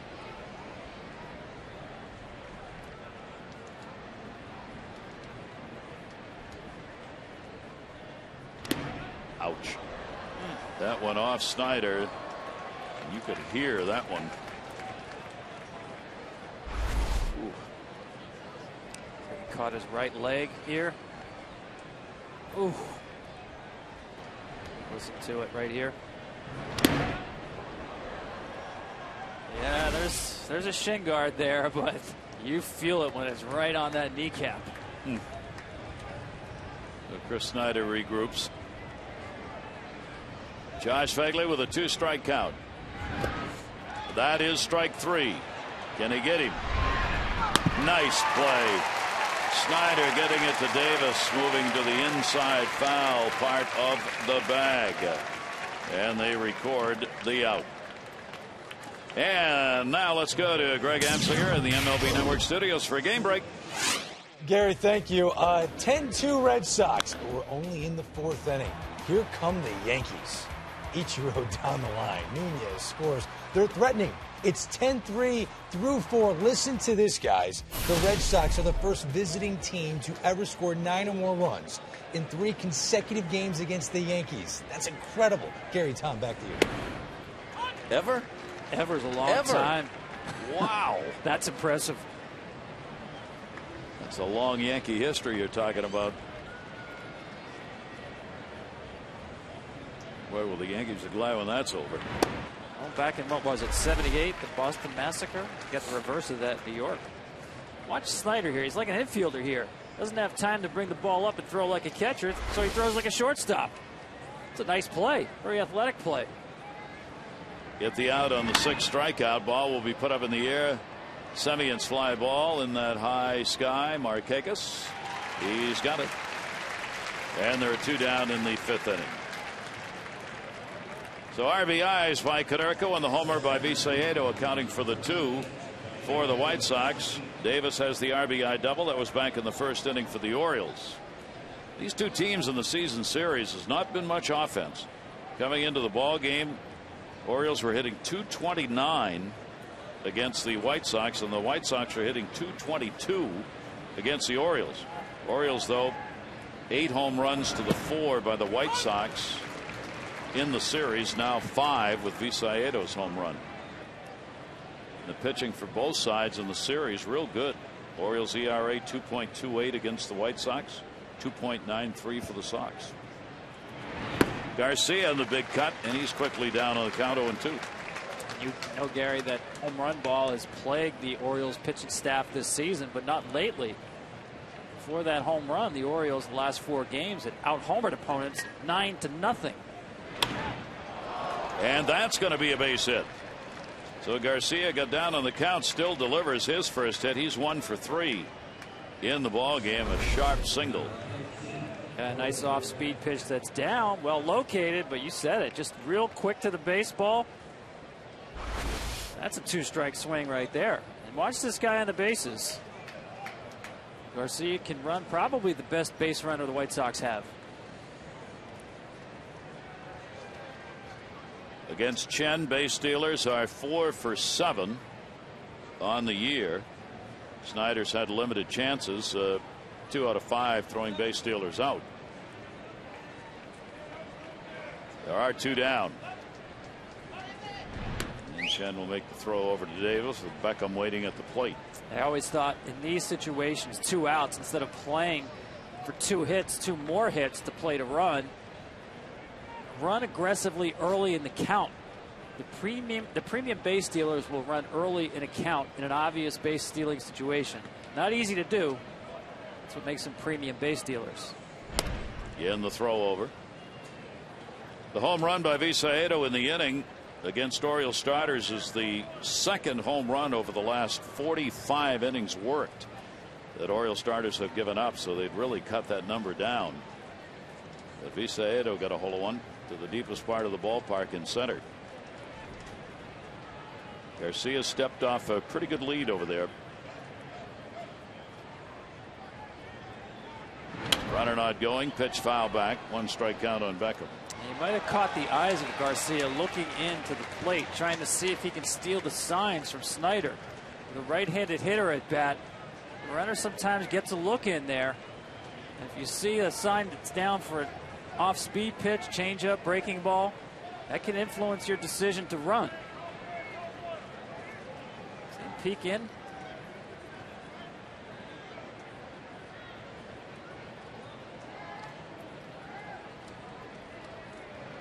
Not going. Pitch will miss outside, and a 1-ball, 1-strike count. Now, if the good catchers make sure that it's not visible from first base, even with an extended lead, but bury those signals real deep. Darryl Boston, first base coach, talking with him about the time to the plate This for would be Chen. a pitch to run on the changeup coming. 1-1, runner not going, down the line, right field. That's going to be in foul territory and out of play. Well, the battle engaged here in this tight ball game. Garcia has stolen a lot of bases, 47 in the minors, 30 another year, 31 another. So he's put them up. I mean, listen, I think you have to run here. I mean, you're talking about a team that really has nothing to lose. Talk about these teams being dangerous this time of year because they're unpredictable. Go ahead and try to get the bag. Chen worried about it. Little lob toss over there to first base. Garcia's getting his first look at Chen on the mound, and so obviously trying to read that move over to first base, and Chen hasn't made a very good move over there on him. A couple of lob tosses so far.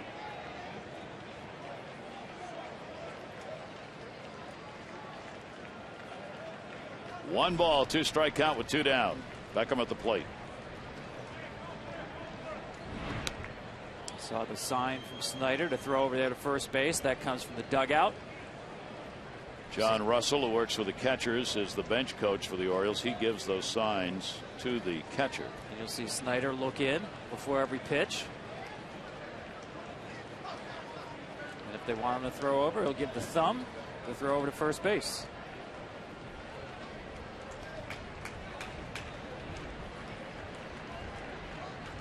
One, two. Runner fakes a go. Garcia took a couple of quick steps and then stopped. Boston again talking to him over there. May have been just testing for himself how he felt starting to run on the move, whether he feels good enough to take off or not. He obviously, you got to believe he's got the go, that he's got a green light to go, but just doesn't feel comfortable with it. Well, he's seen a few pitches now over there. He should have a better idea of Chen's timing. 1-2 count.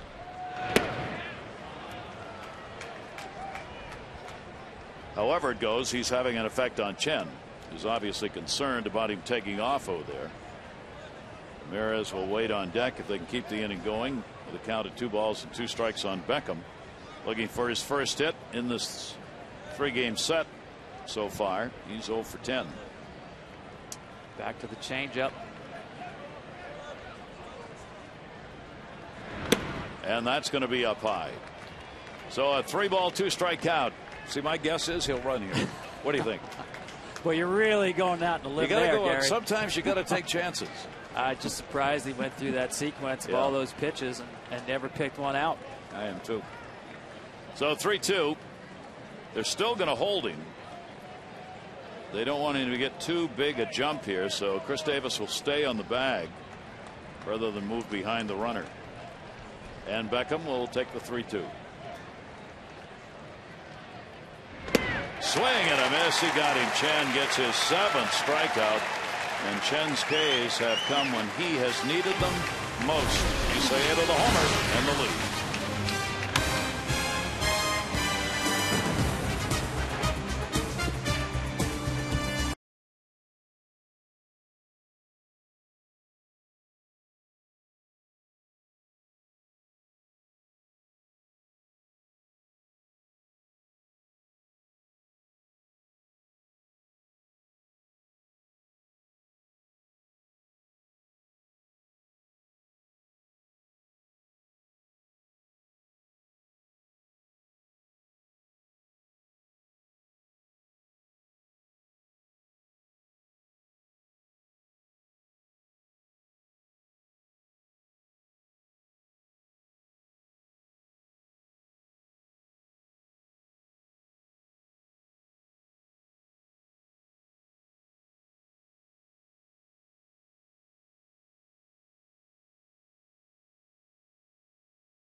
find new roads. Back here at Camden Yards where baseball is being played, but it's been big strikeouts for Chen. Well, plate discipline. We talk about it with this team. And that ball's not close to the plate. I understand you're looking fastball away and a full count from Chen. You gotta have the discipline to stay off a pitch that's well out of the zone. On the first pitch, Brian Roberts, left field, way back. Goodbye, home run. And the Orioles continue to use the long ball, and Brian Roberts continues to hit him. Number 5. And his second in this series. Well, this team comes out of the dugout ready to hit. No team in baseball has more home runs on the first pitch than the Orioles. You throw a first pitch fastball inner half to Brian Roberts, and that's up. Oh, that's center cut right there. He knows what to do with that.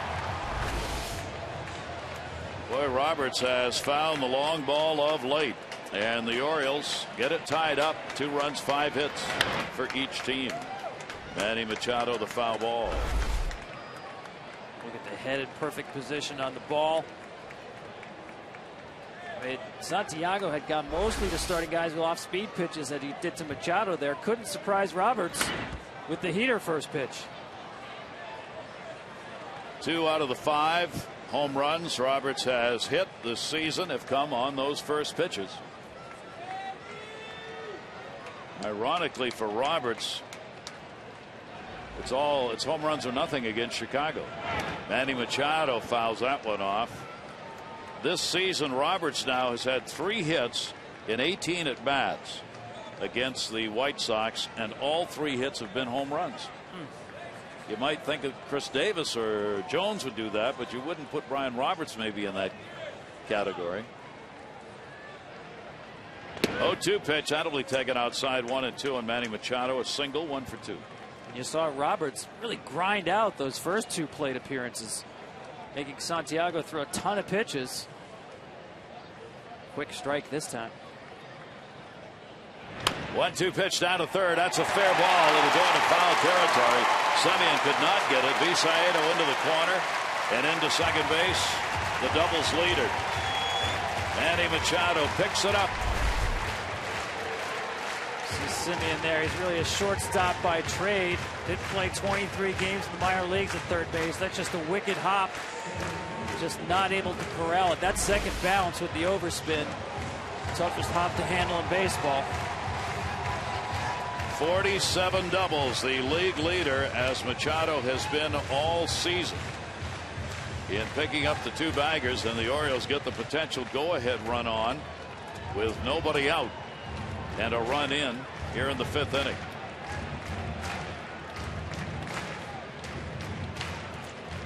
Tomorrow, Fox NFL Sunday is back with a special 90-minute pregame show live from Times Square.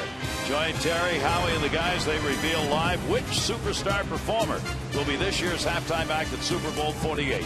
It's a full day of NFL action. It begins with Fox NFL kickoff, Fox Sports 1 at 11 a.m. Eastern, followed by Fox NFL Sunday at 11:30 Eastern on Fox. And the bunt, and a base hit. Adam Jones, the power hitter, lays it down.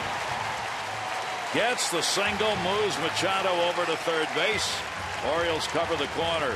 Nobody out. That's a great decision. Semien playing far back at third base.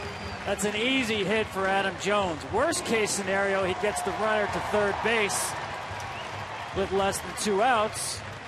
A win-win situation. That's the best of all worlds right there. Perfectly placed.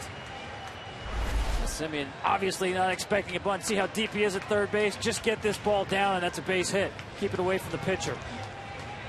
22 infield hits for Adam Jones, leading the Orioles. The Orioles now in a 2-2 ball game. We're going to have to wait. Bobby Thigpen acting as the pitching coach today with Don Cooper away not feeling well is on his way out to the mound. Patrica's been up in the bullpen throwing. I don't think quite ready, as you can see as he hustles it along here. But once you start getting these bullpens up, there are lots of folks to get up. So you get a lot of matchups that have to be thought through by both managers with the expanded rosters here in September. Chris Davis waiting, runners at first and third. You see the full bullpen out there. What a season. Fourth player, Major League history to homer in his first 4, joining Mays, McGuire, and Cruz. 16 RBIs, first 4 ball games, 48 home runs, 123 RBIs, career highs. And you see the home run by direction, Tommy, about anywhere you want to go. Yeah, it's just no park can hold that power. Uses the whole field. He's been very good with runners in scoring position. 350 on the season, so he's more than just a long ball guy. First and third. Davis will foul that one back. He's picked up an RBI and a double in the first inning. Struck out in his last at bat. Davis now has had a couple of hits and 5 at bats, including a home run off Santiago. Manny Machado with that 47th double, leading the American League over Lowry, who's got 42, and Davis, his teammate Chris, has got 39. Watches one that's going to miss down low. You see the White Sox with nobody out will try to play for a double play up the middle. Chris Davis, an extreme fly ball hitter, has grounded into only 3 double plays this year. 1 ball, 1 strikeout. Santiago misses up high with it. So Davis gets the count he wants. Waiting on deck, J.J. Hardy, the powered part of this Orioles lineup, and still nobody out after Roberts led it off with a homer. Machado's double, bunt single Jones, throw over to first base to get him back. Yeah, that last pitch wasn't close, and that's the most important pitch in baseball, that 1-1 pitch. Nothing changes the outcome of an at-bat more extreme than whether it's a ball or a strike at 1-1. The scale just tipped in Chris Davis's favor. Runners off first and third, 2-1. 3 ball, 1 strike count, not even close on that one. Davis has used Camden Yards to his benefit this year, hitting .313 at home and .284 on the road. 26 home runs here and 22 away.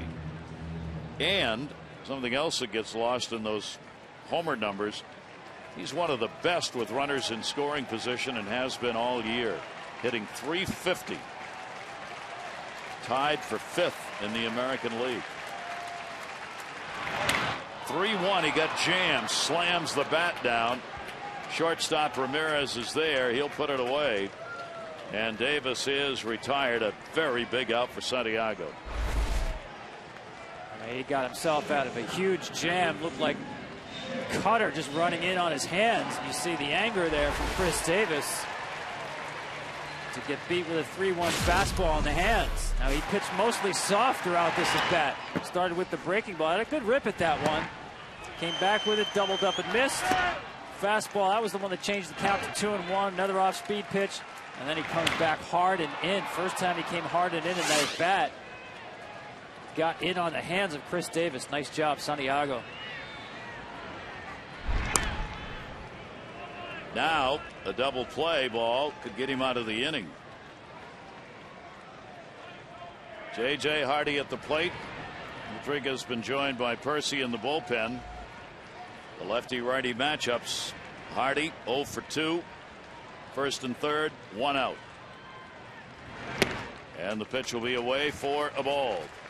The Orioles just 1 for 8 with runners in scoring position in this game, which is the same number they had for the first 2 games combined. Certainly can't rule out the possibility of Jones running here. 1-0 pitch off the mask. Egley had that one hit the top. Checks for Dents.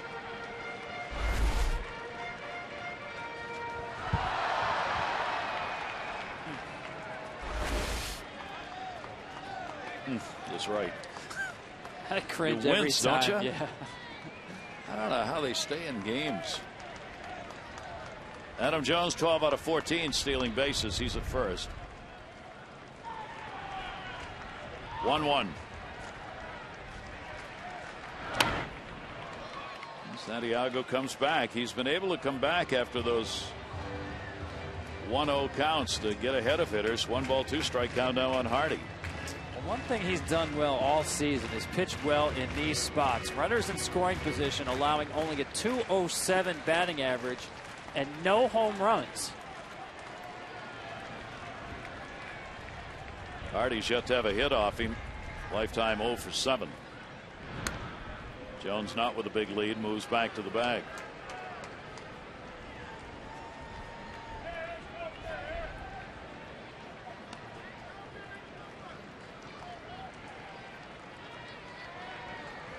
Key moment in this ball game with the score tied at 2-2. 1-2 delivered. Deep and high and foul. Hardy is a high ball hitter, loves them up there. You can hardly throw a pitch higher enough to get him not to swing. Yeah, that one, an off speed, looked like a breaking ball, not exactly where he wanted it, and that brings Fegley out to the mound to talk it over. We talked about how Santiago, bread and butter, 2 strikes is that challenge fastball. In this situation, change up breaking ball, looking for the rollover from Hardy to get the double play to end the inning with 1 pitch. You better make sure you locate it down.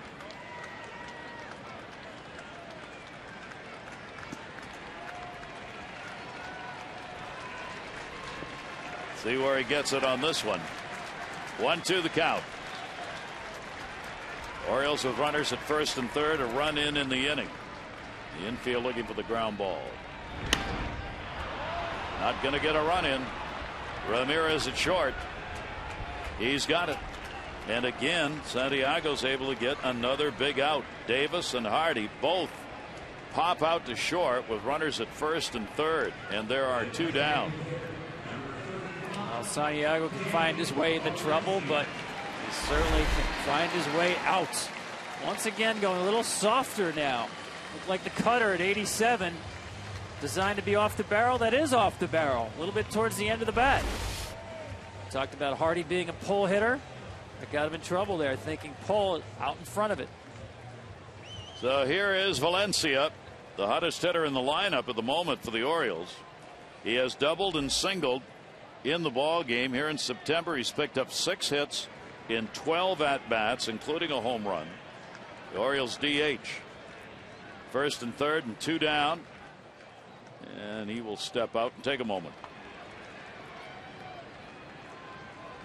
The Orioles against left-handers on the year have gone 22 and 23. They've struggled against lefties. They're seeing a lot of them because their average against the lefties compared to righties is low.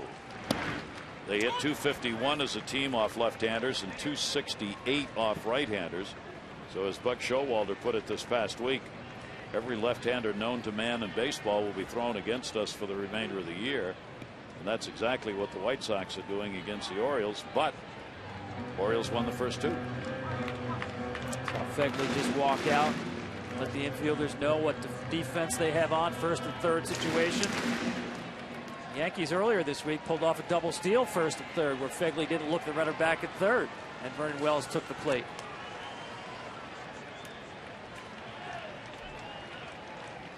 Oh, 1 count on Danny Valencia. Inside, 1 ball, 1 strike. Now these, to me, Gary, are the clutch at bats. We talk a lot about runners in scoring position, but a lot of those at bats with less than 2 outs, you can create runs by making outs.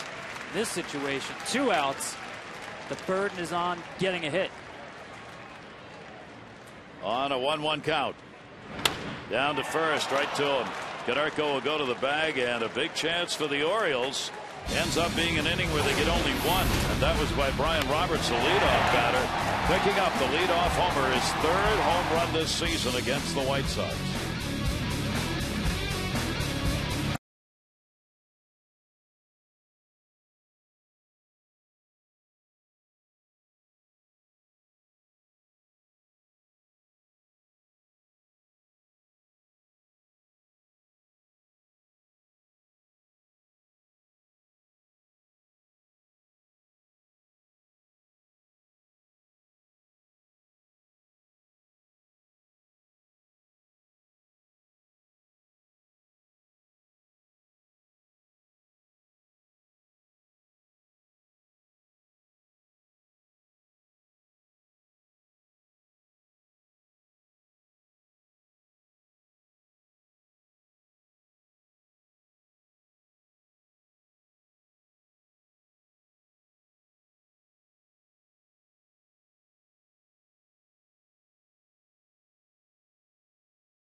New fiery Doritos Locos Taco. Live Mas. And by AT&T, helping you do what you do even better. AT&T, rethink possible.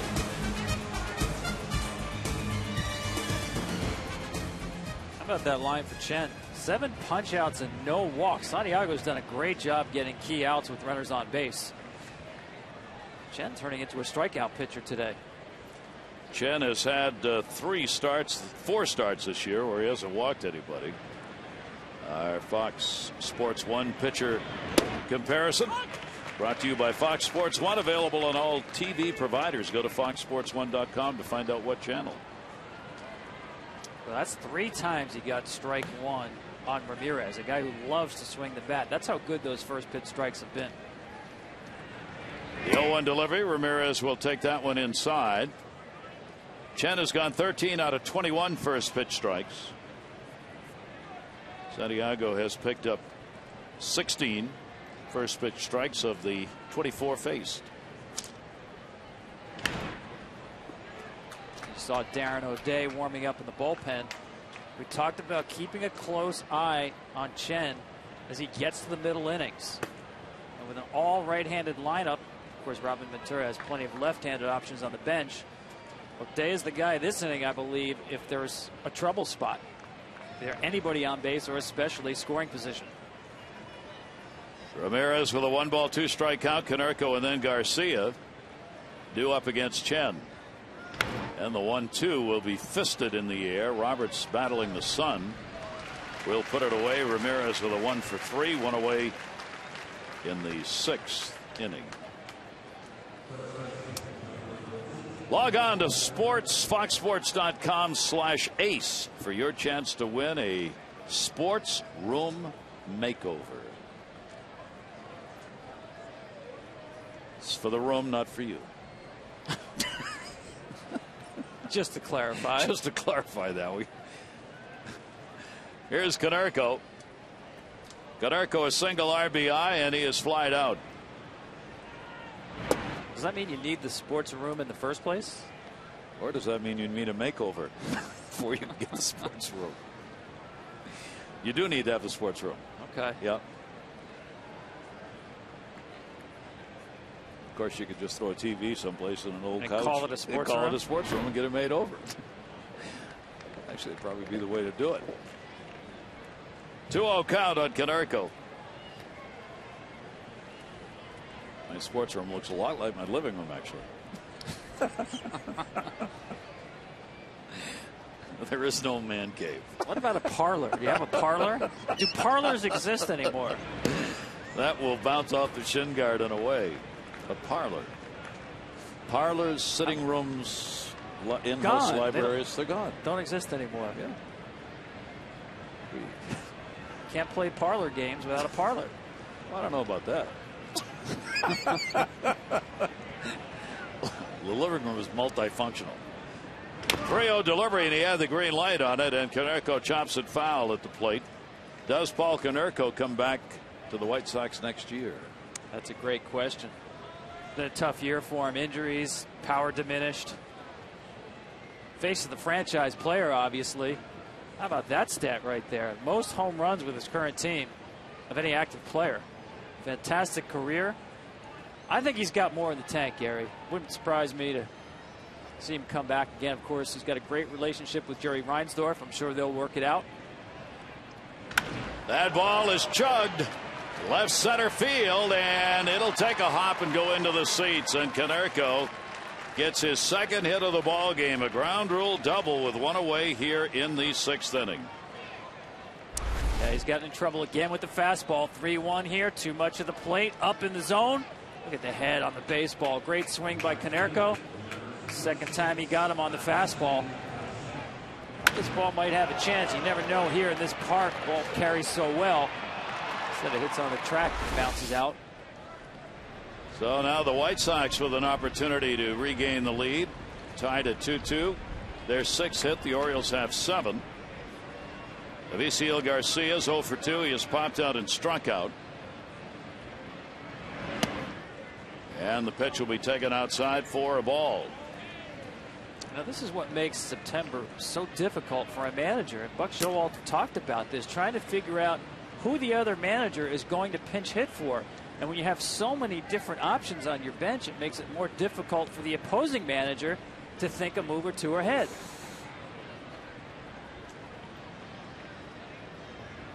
Wide-O delivery swung out and missed, and we were talking about that before the game. I, for one, I hate the expanded rosters. I detest the fact that the trading deadline is so late. You end up with hired guns being sent around Major League Baseball to stock teams up who look like they have a chance to go. I wish that trading deadline was pushed back into June, that you had to set your team and you go with it and you win or lose with the guys on your ball club. But we don't do that anymore. Pitch will be taken up high. And as you said, Tom, you end up playing the final month of the season with different numbers and really different rules than what you had for the first 6 months of the year. Yeah, they're different rules. One team can have a different number of active players than the other team. That, on the face of it, is just ridiculous. In this situation here, Chen has pitched well to Garcia, keeping the ball away from him. So Showalter's probably comfortable with the matchup. But you also don't know if maybe you bring a right-hander in, you see a pinch hitter.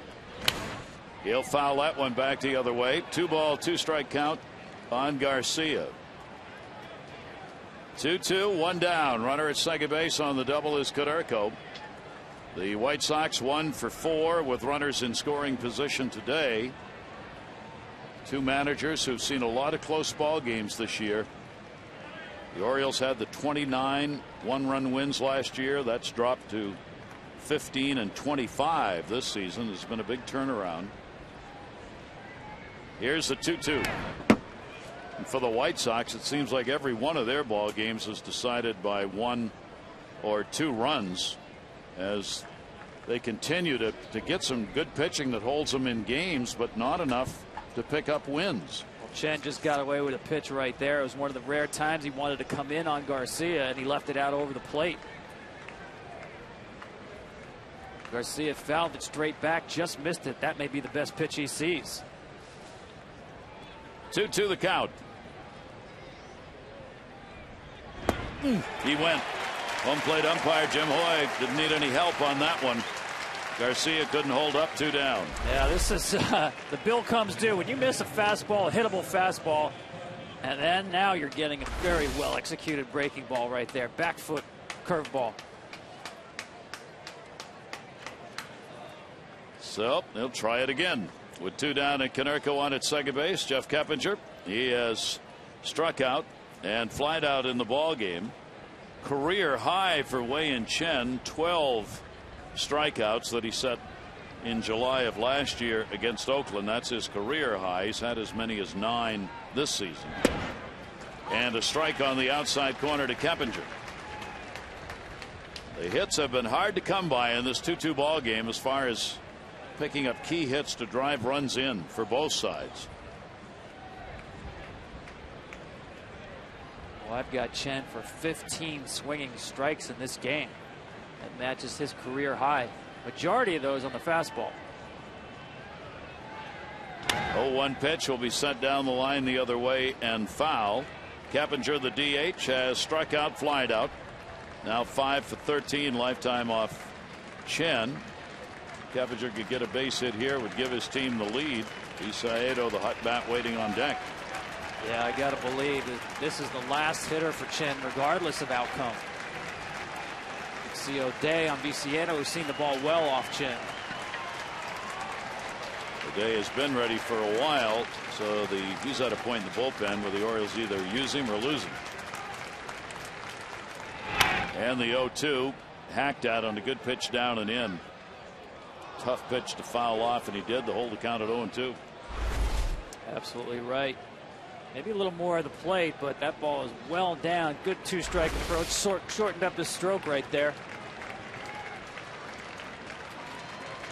It's been a tough year for Jeff Keppinger, but he is always a tough put-away guy with 2 strikes.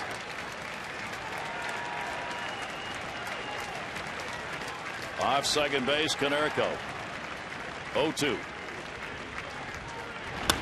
That'll go to short. Hardy's got it. Over to Chris Davis, and that will retire the side. So Chen works through it. No runs, one hit, no errors, and another base runner left on. Ball game tied 2-2.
Yards, 2,131, the 18th anniversary when Cal Ripken Jr. surpassed Lou Gehrig's consecutive games played mark. A 22-minute standing ovation, full house, of course, on hand here with his dad, wife, and the children for the ball game. Some great stars are on hand from around Major League Baseball. 19-time All-Star, he'd go on to play 2,632 straight games, ending the streak in 98. By the way, that was one of my all-time favorite signs that fan held up there, congratulating Cal's parents. Yes, on a job well done. I like that. That's awesome. That's seeing the big picture. Go to the bullpen. Jake Patrica coming on to do the pitching. They want to take a long look at him as the season rolls on. So the starter, Santiago, out of there, has given his team a chance to win. Pitch taken up high. Markakis, Morse, and Snyder due up. Yeah, they like his arm. Good power stuff. Mix an occasional changeup, predominantly fastball slider. Talk about turning on a pitch. There's that slider. Just kept coming in and chasing Markakis. Petrushka with a 1-ball, 1-strike count.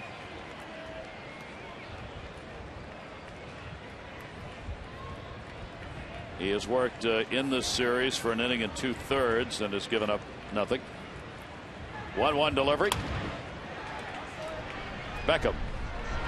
He'll make the play. Markakis is retired and one away here in the 6th inning.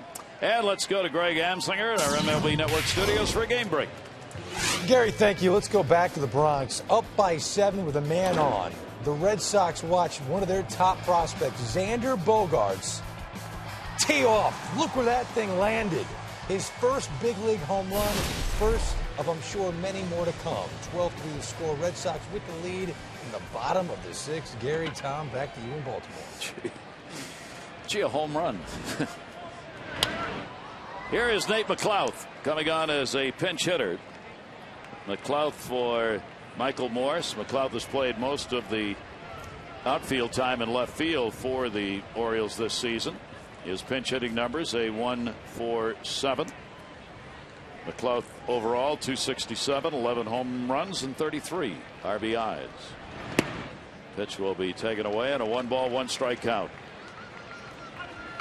In the bottom of the 6th, tied at 2-2. Orioles have won the first 2. It is a 4-game series. They'll play again tomorrow afternoon. The White Sox an 8-game losing streak. Fouled off. The Orioles have won 2 in a row. Snyder, the number 9 hitter, doing the catching, waiting on deck. Matt Wieters, the regular catcher, will be used only if really in an emergency situation. But Showalter does not like to use Wieters when he's given him a day off, as he did today. He likes to give him a clean slate day. It's kind of funny when we were talking with him this morning about, he said, I've never seen a guy take a day off any better than Matt Wieters. I love that story. I've never heard about a guy who knows how to take a day off really well, but I just found out it's Matt Wieters. Matt Wieters. You know, some guys like Markakis got a day off the other day, and Showalter had to tell him, don't show up early. I don't want to see you in the video room. Don't want to see you in the cage. Nate McLeod puts it up in the air to right center field. Got a lot of it on the warning track at the wall. It'll hit right on the base. McLeod will go to second and will stay there as he picks up a pinch hit double with 1 down in the 6th inning. See, it looked like a two-seamer running away from McLeod. It's a nice swing on this ball. Another good high ball hitter right there. This ball had a chance to get out, but off the bottom of the wall.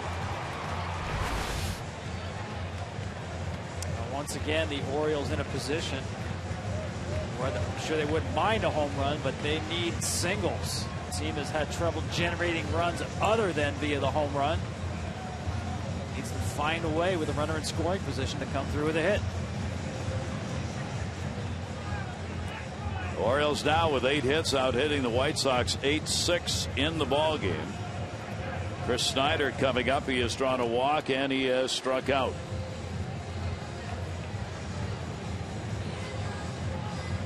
A 25-year-old on the mound, 6'5", 200-pounder out of Minnesota, playing in just his 4th pro season and getting his first shot at the major league level this year. Now Snyder will try and give the Orioles the lead. Both teams having their chances in the middle part of the ball game to break the tie. Orioles have left 7. White Sox have left 4. Fastball's inside.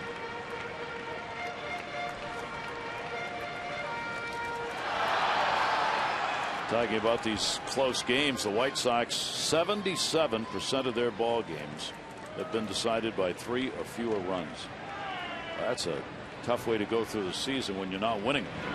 Swing and a miss over the top of that one.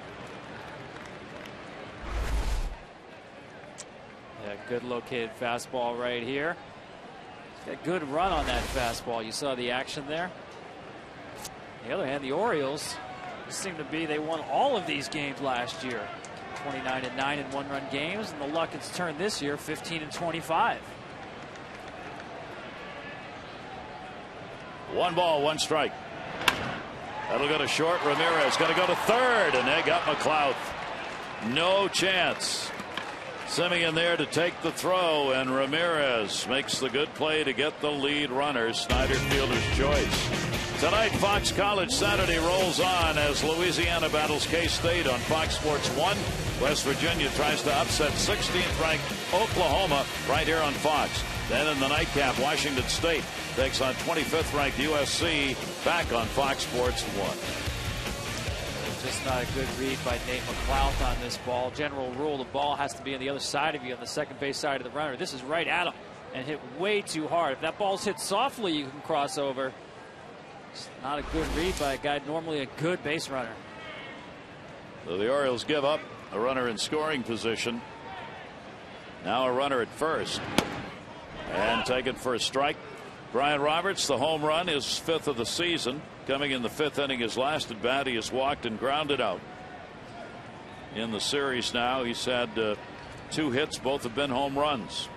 2 for 9. The 0-1, that'll catch the inside corner.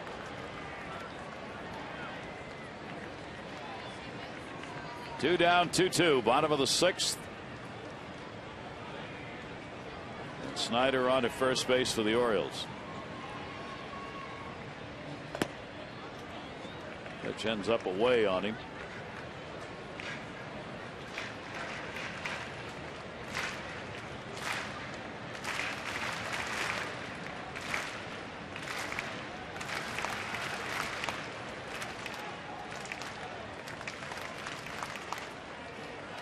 Canerco a hole with Snyder's not going anywhere.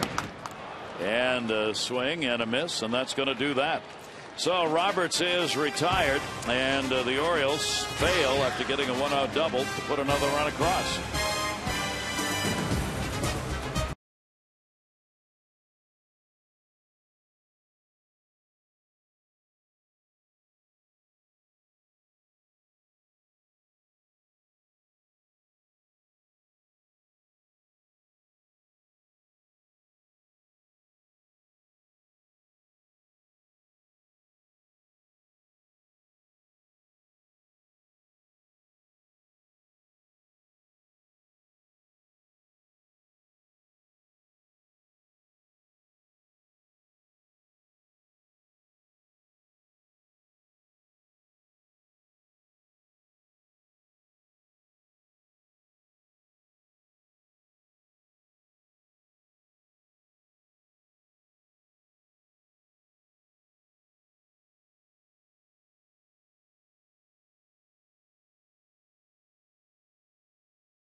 Oh, yes, we did.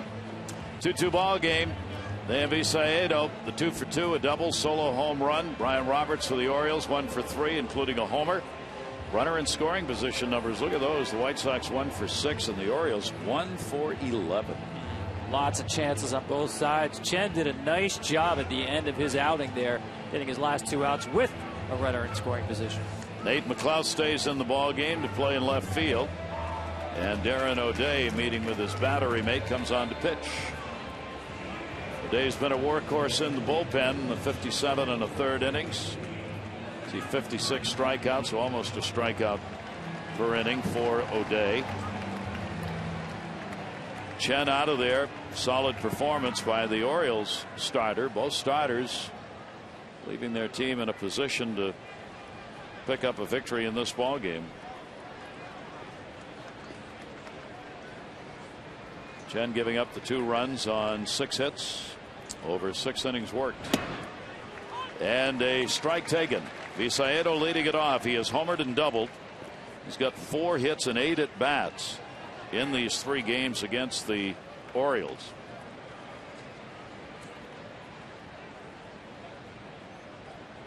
And the 0-1 for that drop down deliveries, quickly 0-2. A much tougher assignment now against that slingshot slider of O'Day. As a pitcher, you could choose from among velocity, command, and movement. You better have 2 out of the 3, and O'Day does. He's got the latter 2.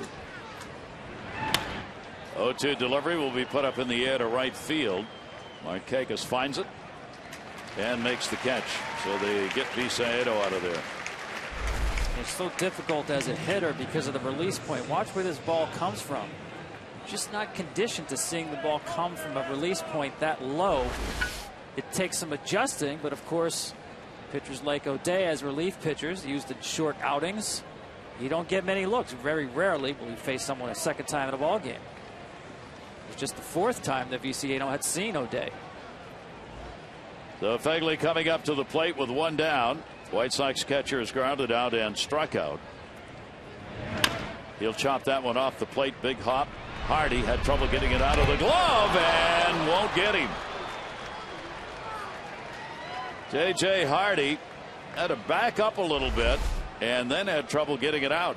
Yeah, watch him re-grip here. Second time. Still has time to get the out at first base and throw a little offline where Davis has to stretch. Just can't go quite as far. That one little bobble in the glove threw the entire rhythm and timing of the play off. Davis trying to make the big stretch on that. We'll wait and see if they give him a base hit or an error. They've got an error. That's a rare error from J.J. Hardy, especially from the throwing end. Wow. So the error. Pitch is in there for a strike. The Orioles have committed very few of those, 41 errors compared to the White Sox 100 errors.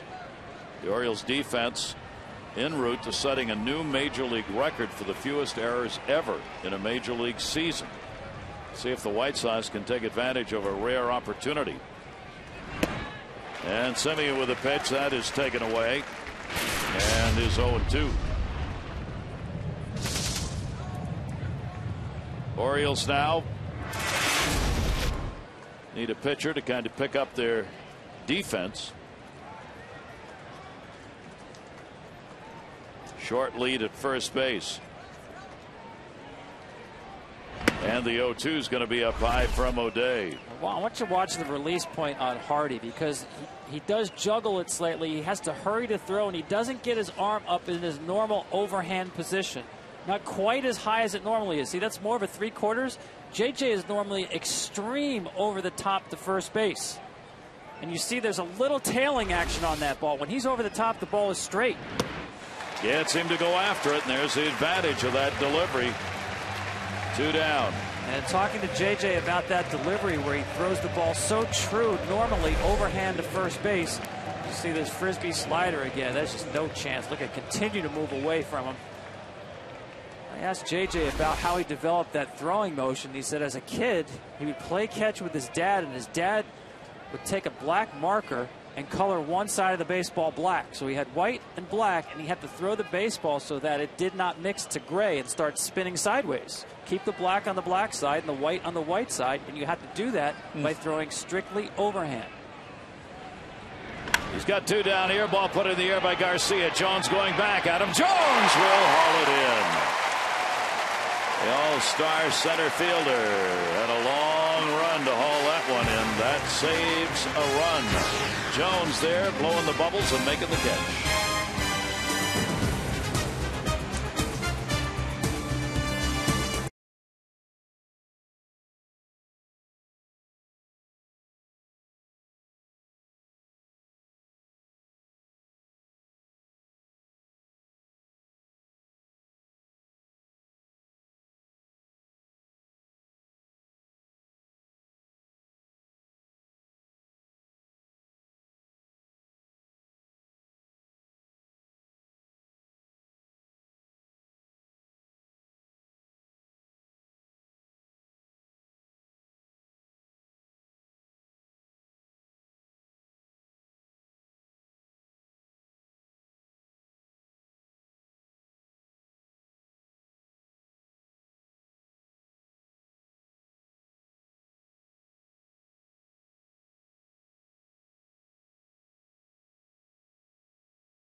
Advanced Aspirin, the official pain reliever of MLB. And by Chevrolet, find new roads. Gary Thorne and Tom Verducci here in Baltimore in a good ball game. 7th inning stretch time. Fans settle in, and Matt Lidstrom will settle in on the mound. Workhorse with a power arm, maybe not quite the high 90s velocity from a few years ago, but still 95, 96 with a real good power slider. Very tough on right-handed hitters. Key, I think, I'm sorry, Gary, is a guy to be aggressive early in the count, hunting fastballs against Lindstrom. And Manny Machado will be leading it off. Jones and Davis due up in the bottom of the 7th. Goes after the first pitch, puts it up in the air. Begley coming back, has room, and he'll put it away. And Machado's retired. And a lot of baseball going on here. Let's get an update with Greg Amsinger at the MLB Network studios for a game break. Gary, we got a ball game. Matt Thornton in, replacing John Lackey. Those two base runners tied to Lackey. That's going to drive in 1. 7 earned runs given up by John Lackey in total. The Yankees coming back 12-7. Soriano 44 RBIs in 40 games with the Yankees. Back to you guys. It's too bad there's no offense in that series. My goodness, what an epic series. Lord. One away in the 7th inning. Adam Jones has picked up a single. He is 1 for 3 in the ball game. Matt Lidstrom played with the Orioles last year, appeared in 34 games, set a 1-0 record, and a very good 2.72 ERA for Lindstrom. White Sox signed him as a free agent. Now here he is pitching against the Orioles. And I like Machado's approach to go try to ambush a fastball, but with Adam Jones, notorious free swinger, it's been slider to start out. 1 ball, 1 strike count. And another one coming. Jones will take it on the inside corner. With this appearance by Lindstrom now, he's tied for the American League lead in most games appeared in at 68. Joel Peralta with Tampa Bay also has that number. Tampa Bay in Seattle, longing to come back to the East Coast in what's been a tough road trip for him. That ball laced. Talk about going up the ladder. Over to get it, Garcia. Jones has got to stop. Nice play made. Larry Garcia got over there and got it back in to hold him to a single. Well, he shook to this fastball and wanted to feature the fastball up. Yes, it's out of the zone. We talked about Adam Jones being one of the great chase swingers, chasing outside of the strike zone. Well, it doesn't mean chase is an all bad thing. Squares that one up. Robert Ventura wanted to get a look at this young center fielder, Larry Garcia. It's plays like that make your manager happy and give you a chance for next year. That's holding a runner on in a key moment of the game. Of course, he's been up before. Jones joining him for the first time in the bullpen for the White Sox.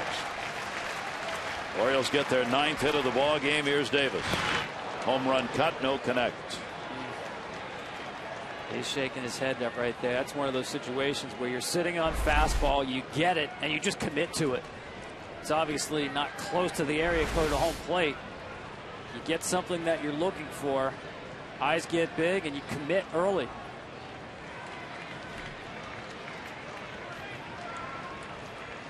Oh, and 1 down.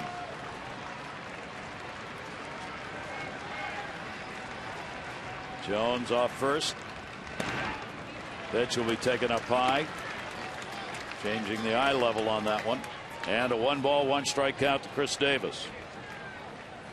Davis with the RBI in the first inning on a double. He is 1 for 3 in the game. On the season, Chris has gone 6 for 21 with a couple of home runs against the White Sox. Again, you don't see the extreme shift. Throttle back on that one and gets a strike. They didn't use the shift in the ball game last night, Tom, when we were talking about it. He got a base hit. He got a ground ball base hit through the right side. Chris does not get many of those because of the extreme shift. Defends against that particular hit. 1 and 2.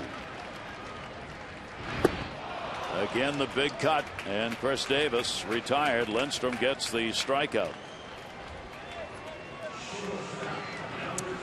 Yeah, Matt Lindstrom didn't have to throw many pitches in the zone, starting with the first one to Chris Davis. Second one well out of the zone. 1-1. That was a very nice slider. Now he's going to come back with it and make sure that it's down and out of the zone. One pitch in the strike zone in that sequence, and he got Chris Davis swinging.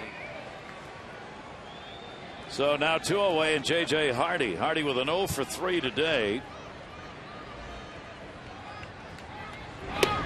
Takes the pitch on the inside corner for a strike. Hardy has faced Lindstrom before. He's 2 for 4 off the White Sox veteran right-hander. Jones extending the lead, and he's running.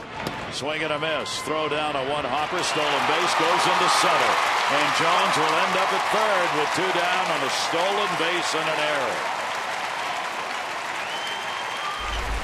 Yeah, this is a really good jump by Adam Jones. I thought Beckham could have done a better job of trying to block this ball because he's got no out in order at second base. You see he's trying to catch and tag at the same time on the backhand.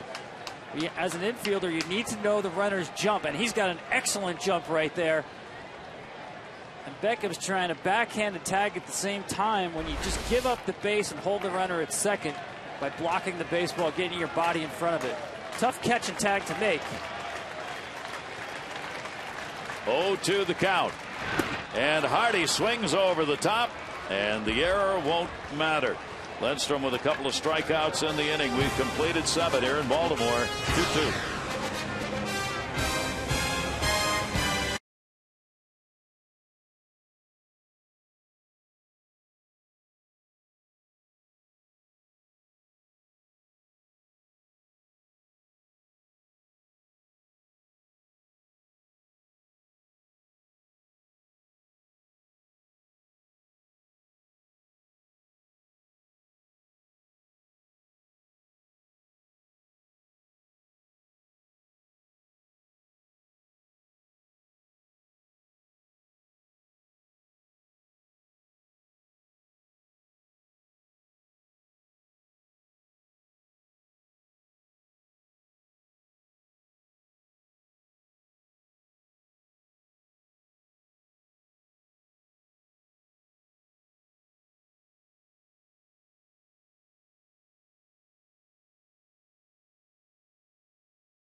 And with, obviously, Adam Jones. Yeah, check this out. He's got something to say to Adam Jones, it looks like, walking off the field.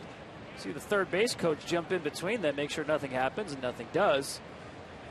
Not sure what that was all about. Maybe just exchanging addresses for holiday cards later on. You wish. Jordan Danks is going to be the pinch hitter.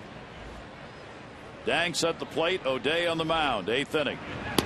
And the pitch will be taken down low for a ball. So Danks is hitting for Gordon Beckham. Beckham with an 0 for 3 in the game and an 0 for 11 in the series. And a strike taken at the knees. John Danks, the pitcher, and Jordan Danks, the hitter, are brothers. So the defense here. Look at Machado over at third. The Orioles love to defend that 5.5 hole. Danks not necessarily a true pull hitter, but they think he's not going to hit the ball down the line, so they defend that hole between the normal position and shortstop. Robert Ventura obviously trying to get a situation with a left-hander up there who gets a better look at that sidearm delivery. For O'Day this year, the left-handers, though, are hitting .316. The right-handers, .162.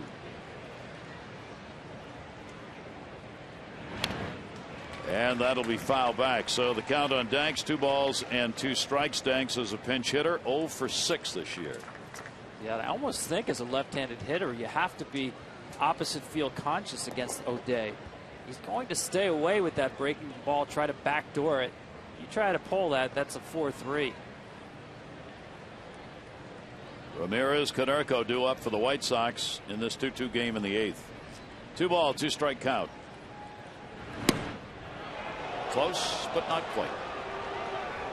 That's his bread and butter right there. Just didn't get the call. A little bit off the plate. Good pitcher's pitch right there. Close enough to tempt an umpire and possibly a hitter. Just didn't get the call. It's off the plate. Good call. 3-2 to the leadoff batter, and he'll walk him.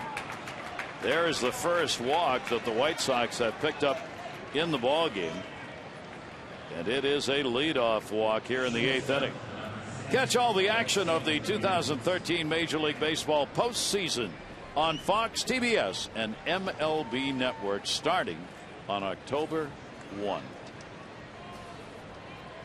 And we'll see who gets there to play. Looks like in the National League it's the teams Atlanta, Pittsburgh, Los Angeles, Cardinals, and Cincinnati looking pretty good shape to go. It's just in what position. Ramirez does have 3 sacrifice hits right here. See how Ventura decides to play this. He's 1 for 3 with a double and a run scored. Danks back in. Brian Mattis, the left-hander in the bullpen for the Orioles.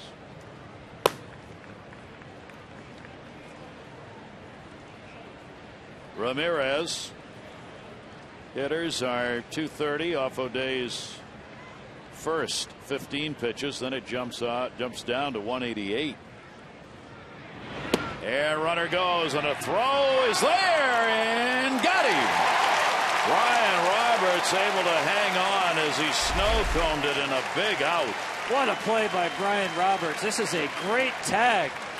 Controlling the short hop. The ball bounces up, and he's able to get the tag down quickly.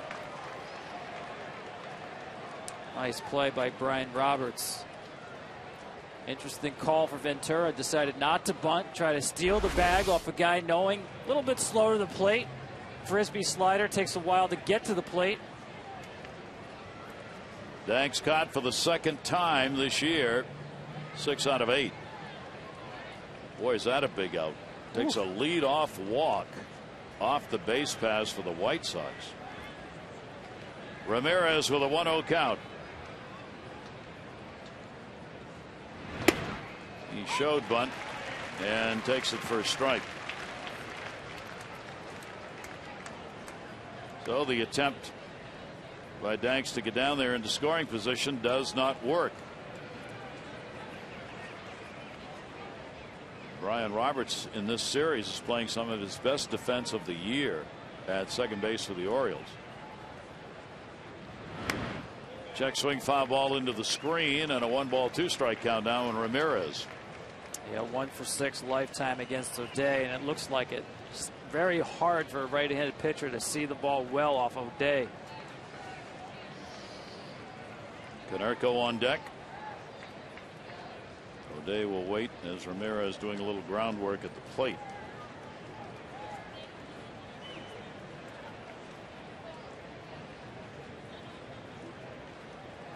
One-two delivery. In the air, right field. Markakis. Ramirez is retired. And we've got 2 down here in the 8th inning. This Tuesday, it's the premiere of Being the Finest on Fox Sports 1. Follow the lives of NYPD officers who come together on the football field and honor their fallen brother through their unforgettable 2013 season. Being the Finest premieres Tuesday only on Fox Sports 1.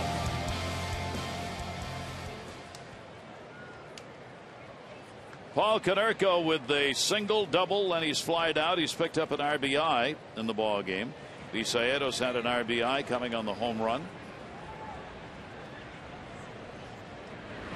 And Konerko takes it as it scoots by. The Orioles getting the home run by Brian Roberts. And the first run in the first inning, an RBI double by Chris Davis. You saw where Chris Snyder set up for that first pitch, practically in the left-hander's batter's box. You got a tie game, 8th inning. Nobody on base, 2 outs. Konerko here, you're almost defending the home run. Make sure you don't make a mistake on the inside part of the plate. I expect everything to be away here. And a strike taken. And Konerko knows that. I think he can be patient, see if there's a mistake inside half early in this at bat. 2 strikes, different, more right field conscious. This is where, as a power hitter, you can get unhinged looking for something to hit out. 0 for 4 off O'Day. And O'Day will miss with that one, a little bit low. All 3 of these ball games, 3 of the first 4 between these 2 teams have been so close. Orioles have a 3-2 edge in the season series. The White Sox took 2 out of 3 in Chicago earlier in the year. 1-1, bases empty. And a chopper that'll go foul outside of third. 1 ball, 2 strike count on Konerko.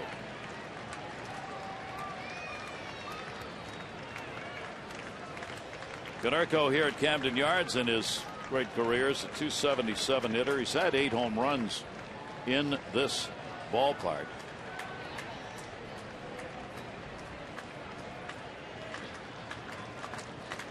O'Day will work with him here in the 2 ball, 2 strike count.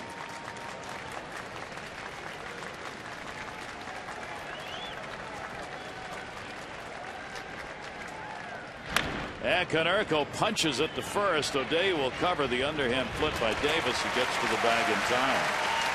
So no runs, no hits, no errors, nobody left, but there could have been something going. But for this play, Thanks came on to a leadoff walk. Roberts took the throw, made an outstanding tag with the first out.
Fox Sports 1.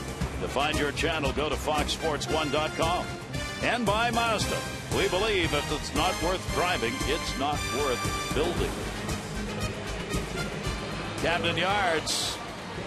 Barry Garcia is going to move to second base. He'd been in center.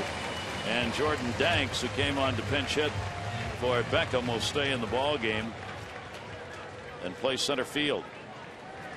And on the mound, David Percy. 1.4 ERA. That's good numbers across the board, except one category you don't see. First batter faced.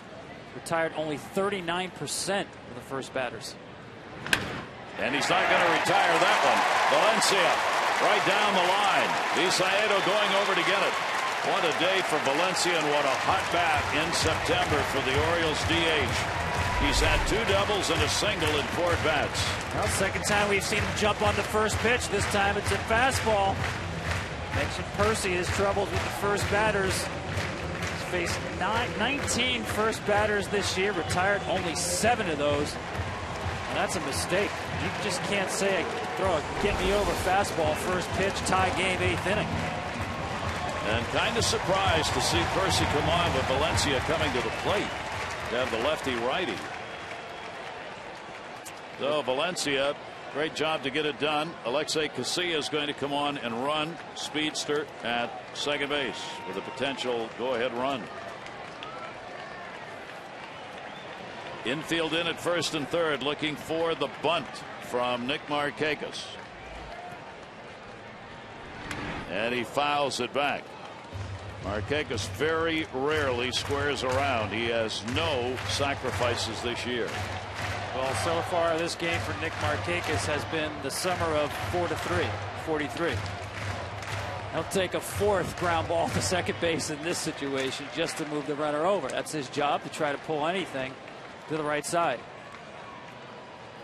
Markakis has not had a sacrifice at the plate since 2007.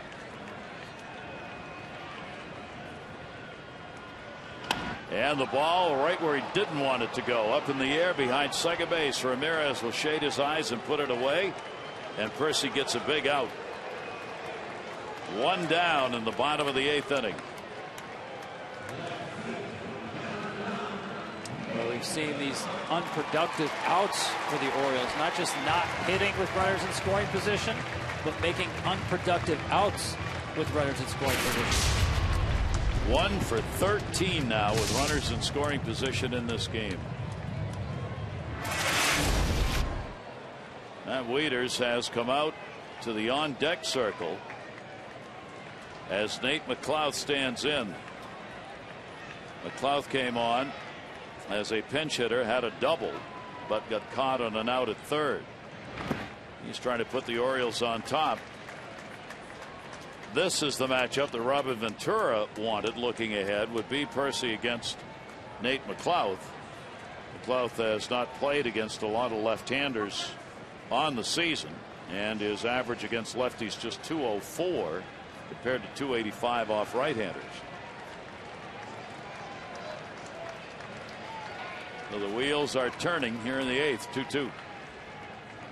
Ooh. Check swing that was riding up and in on him. That's just self-defense right here. You mentioned that the ball's chasing him up on the hands. Tries to stop, catches the bat. Well, hitters always hate those. You get a runner out there in scoring position, you get a strike against you on a half of a swing on a pitch out of the strike zone. It's like you've given up a pitch. Not your fault, but the way you feel. 1 ball, 1 strike. Casilla being held by Ramirez. That 2 will come in, turns him around. And a 2 ball, 1 strike count. Game tied at 2. The Orioles are out hitting the White Sox in the ball game. They've picked up 10 hits so far. Percy's got a good breaking ball, but that was not it. See if he goes back fastball. Pick off at second, and that's going to go into center field. And McLouth will move over, and another error. And this one could prove to be game costly. You really have to question the decision, just being over aggressive right here. Begley takes a look here at second base, thinks he's got a play. I'm not sure he really did. But in any case, Ramirez can't keep the ball in front of him, and it moves up the runner at the 90 feet that Markakis was unable to get.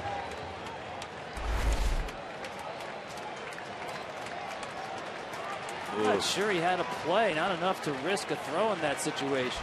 So Casilla goes to third. The infield now has to come in with only one away. 2 errors on throws by Begley in the ball game.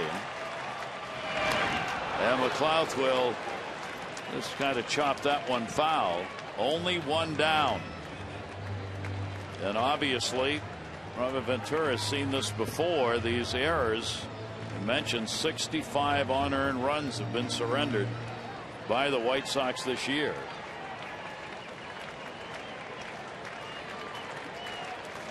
Two and two. McLouth on a check swing. Did he go? No.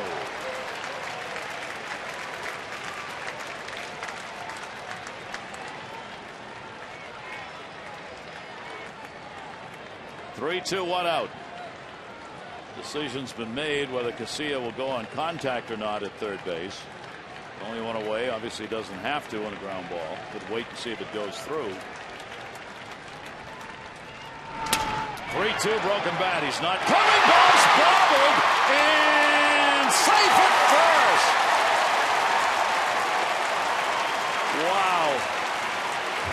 Garcia, who just moved into second base, was looking at the runner and the ball at the same time.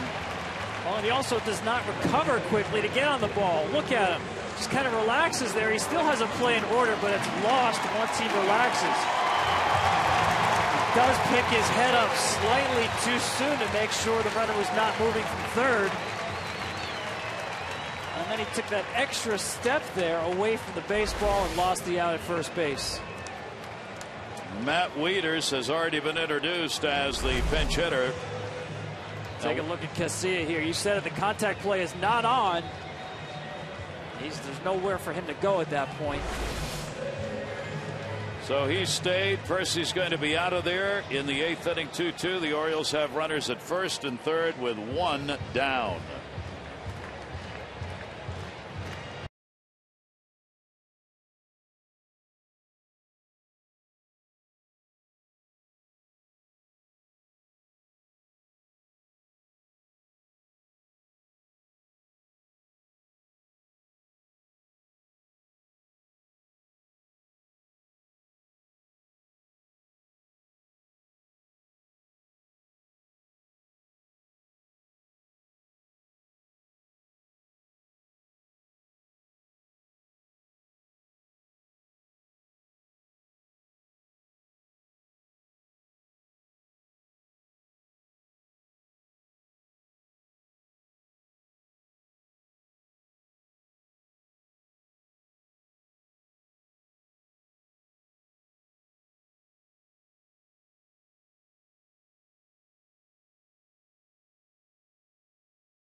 premium velocity, upper 90s fastball, hard slider, and that day off for Matt Wieters just got very interesting. He will pinch hit for Snyder in the 9 spot. Casilla at third. McLouth at first. 1 out. And we'll go after the first pitch and foul it off. Wieters, switch hitter, 280 right-handed, 212 left-handed. However, in the home run department, he's had 21 of them. He split them up, 11 left and 10 right.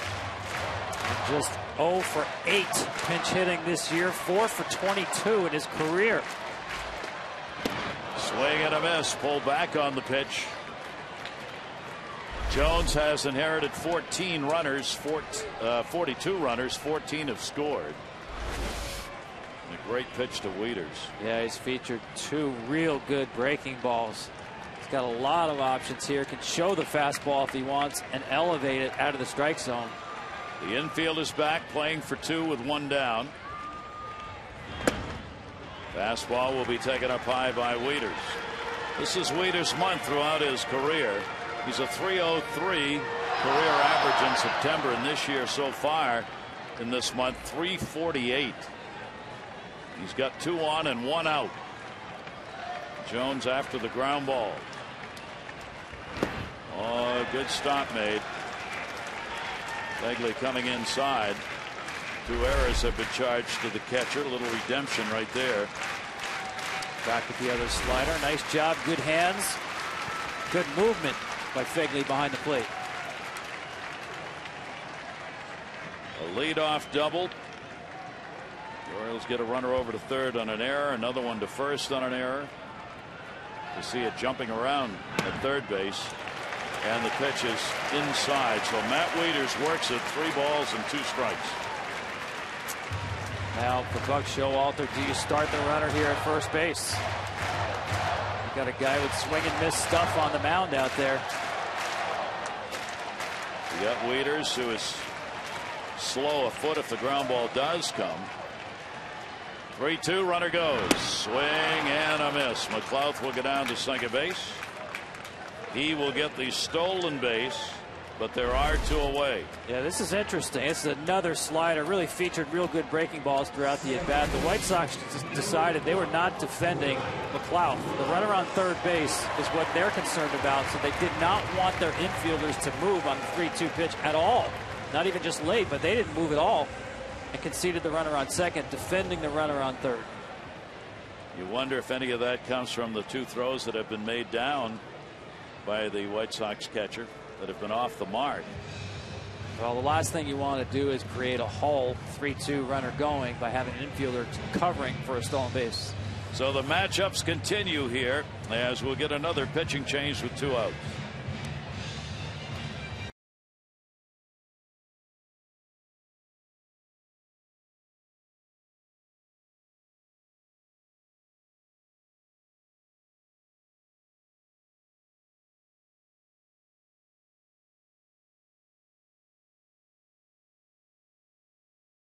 .43 left.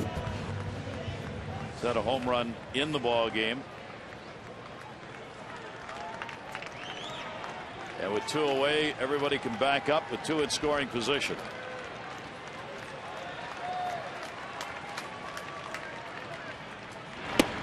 That is in there for a strike.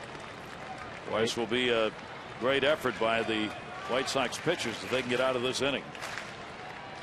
He's just been money with that slider so far. Jones got him to go after it. 0-2. Once again, another slider, perfectly located, back foot. And a nice job by Begley to block it. Same situation here. 2 strikes, well ahead in the count. You could show fastball up or just go ahead and throw another slider. Orioles 1 for 15 with runners in scoring position. Roberts will take it to second base. Garcia's got this one. And indeed, the White Sox work their way through it, and the Orioles lose a chance to get a lead. We've completed 8. We go to the 9th inning in a 2-2 game.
Jim Johnson, the Orioles closer, comes on to work here in the 9th inning. Adam Jones out there in center field for the Orioles. 0-1 pitch will be foul back. Swings a little bit around to right against Garcia.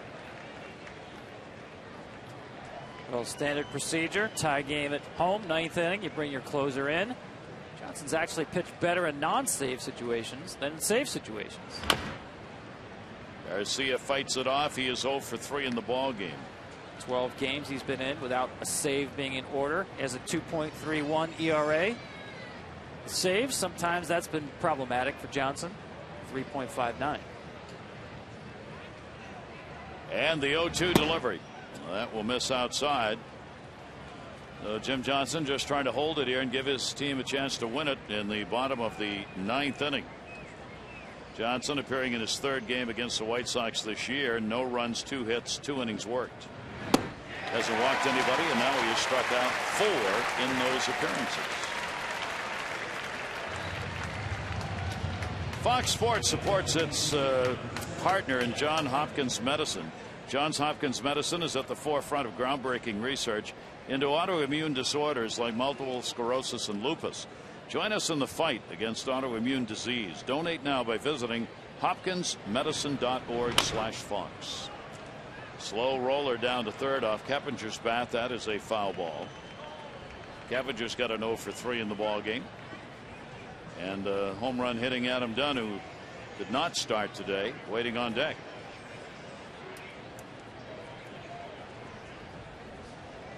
Darren O'Day for the Orioles in the middle. Worked a couple of innings with a walk and a strikeout. Wei-Yin Chen, the Orioles starter, 2 runs, 6 hits over 6 innings. He did not walk anybody and struck out 8. The 0-1 pitch will miss outside to Keppinger. Keppinger's got a 2 for 5 lifetime off the Oriole closer Jim Johnson.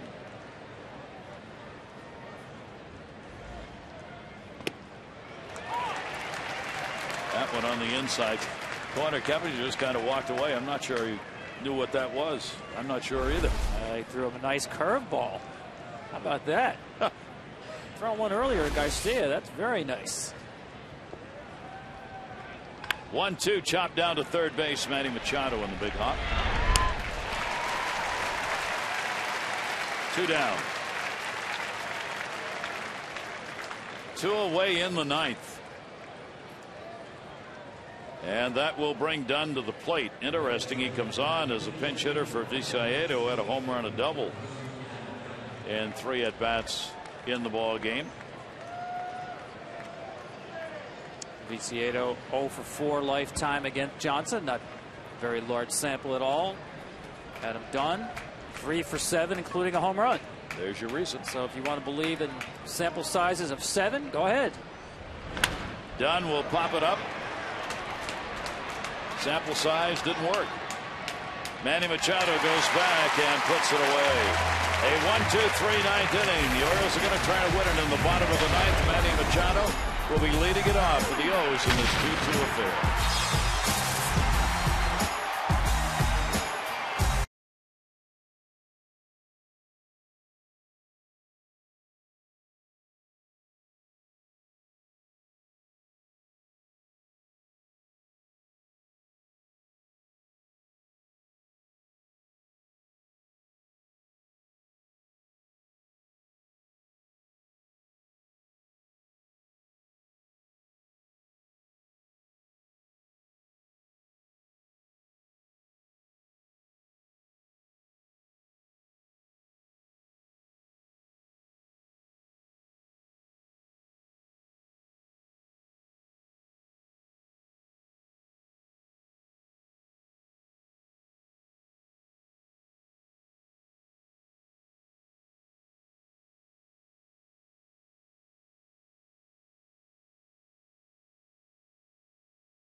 Lacuna Machado to celebrate their start third baseman. Now they got the very own music video thanks to MLB Fan Cave. A new video, MLBFanCave.com. Machado's teammates, fans, others sing along to that Lion King spoof. You can go to MLBFanCave.com, find out how they did. Here is Lacuna Machado. There's Ryan Anderson, who's come on to do the catching. Diaz is going to play in left field. Nate Jones will stay on to pitch. And a strike taken. Jones came on to work in the 8th inning.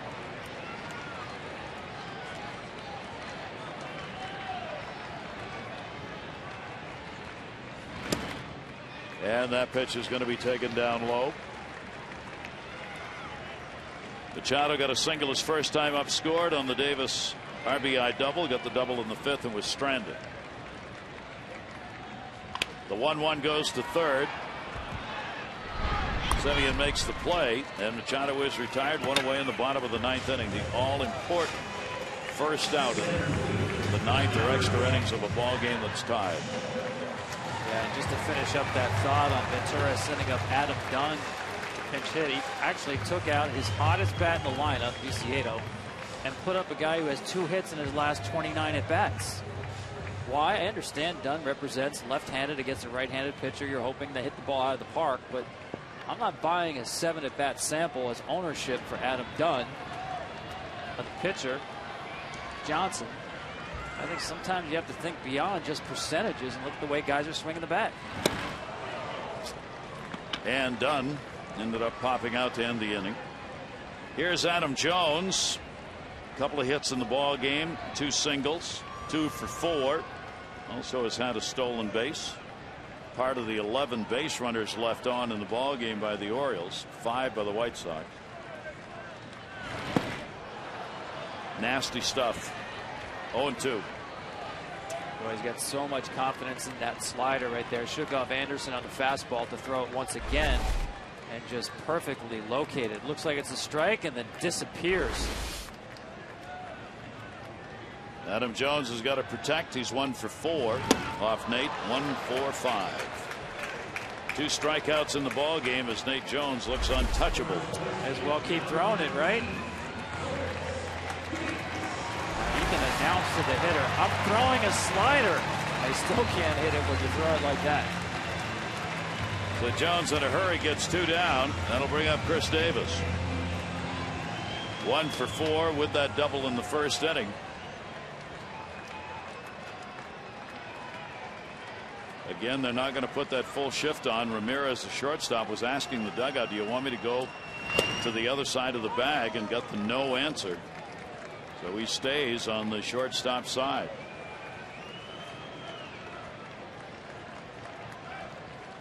Two down, bottom of the 9th. 0-1 count on Davis.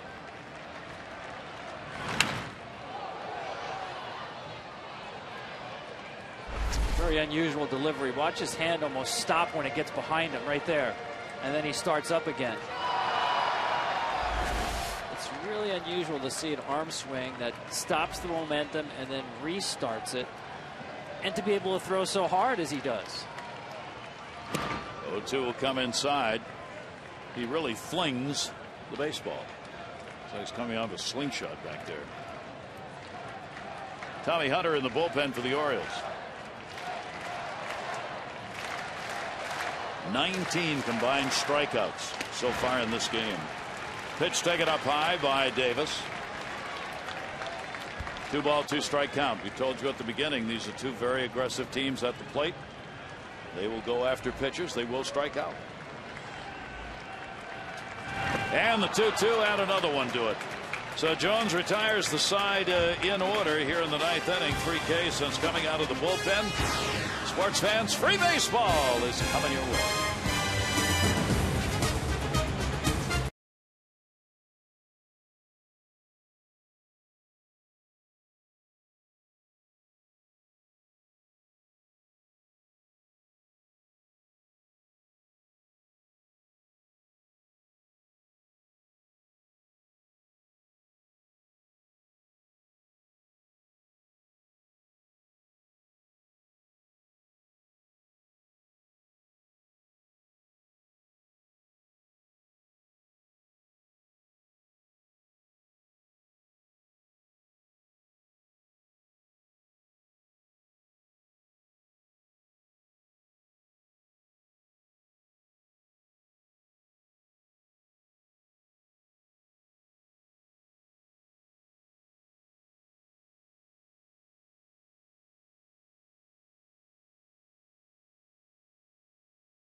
for this one. And here's Tommy Hunter for the Orioles.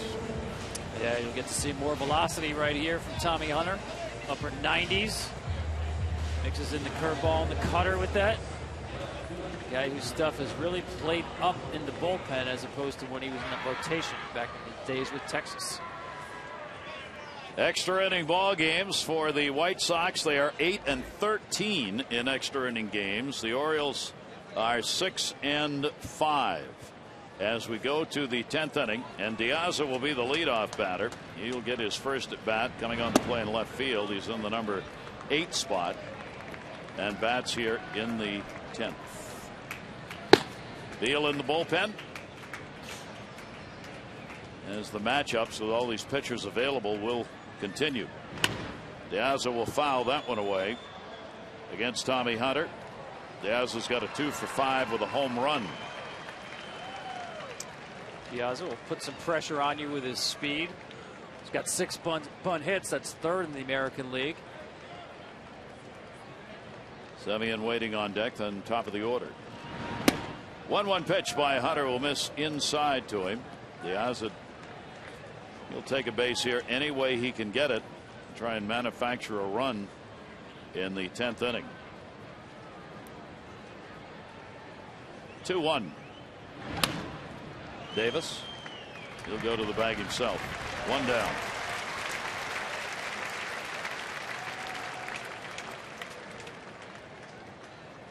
And we're going to get another pinch hitter as Semien will head back. And the home plate umpire taking a look over here to get the call. It'll be Connor Gillespie coming up as a pinch hitter for Semien, who had an 0 for 3 in the ball game.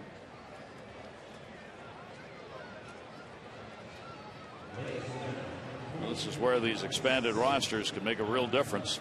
A lot of choices can be made to get the kind of matchup you want. Robin Ventura wants that left-hander to be up against Tommy Hunter.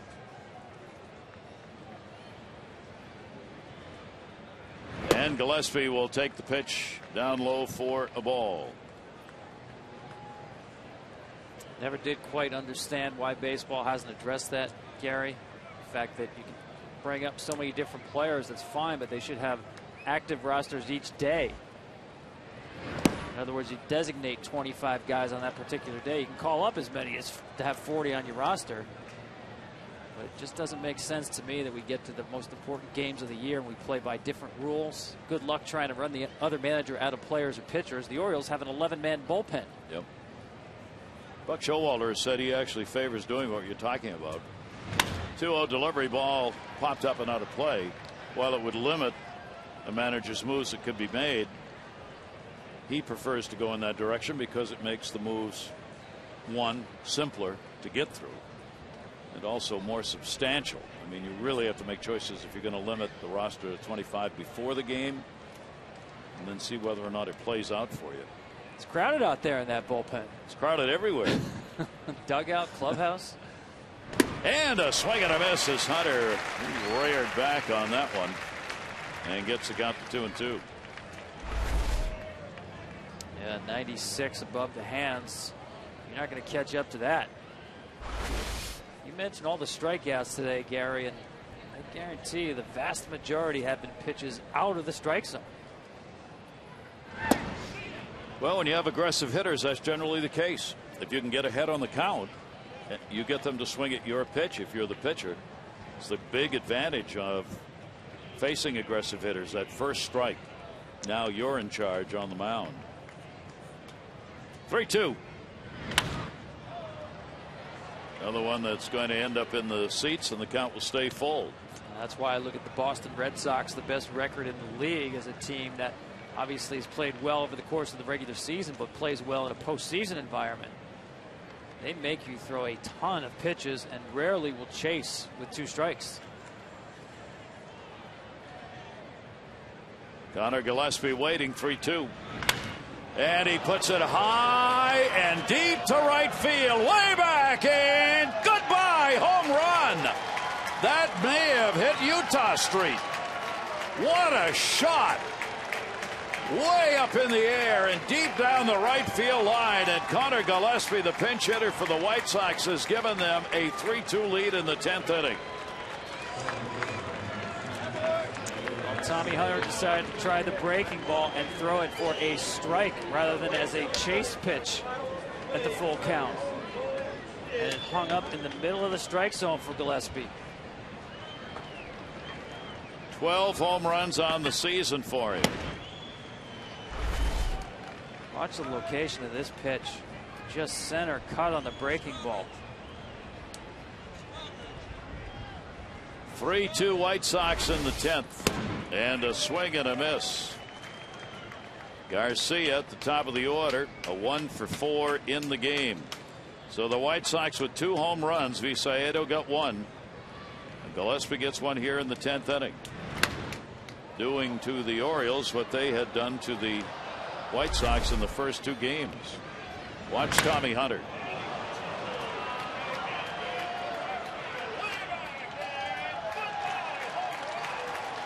Yeah, he had a long look. That was up in the air for a while. And a swing and a miss for a strikeout on Garcia. 2 down in the 10th. That's a good hard fastball throws by Garcia. A little bit of anger behind that one, perhaps.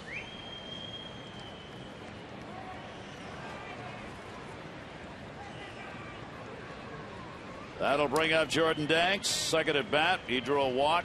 His first time up. He'll take the big cut.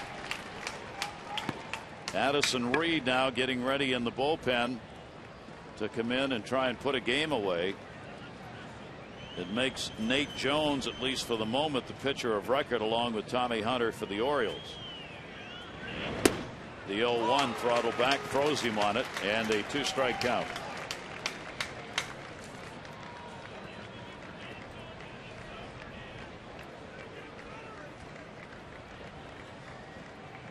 Oh, 2-2 down. Bases empty in the 10th inning. Ooh. Almost cleaned the near side of his own dugout out. Ramirez in the on-deck circle. You don't get a lot of balls hit over there. He was standing right by the corner. Konerko down in the runway, and they both had to jump to avoid that one.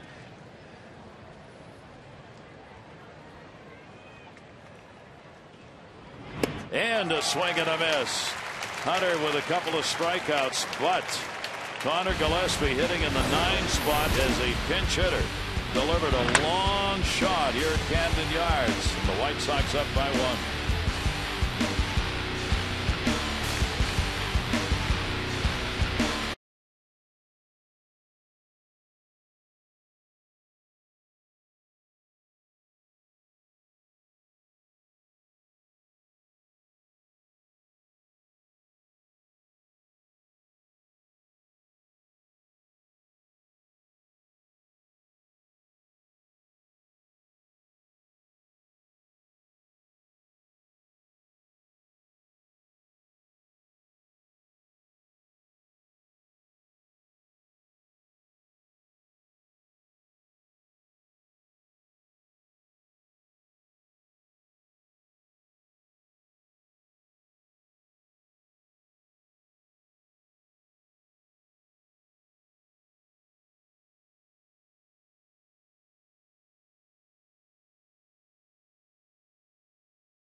Yeah, once again, typical late inning package, power fastball, good slider.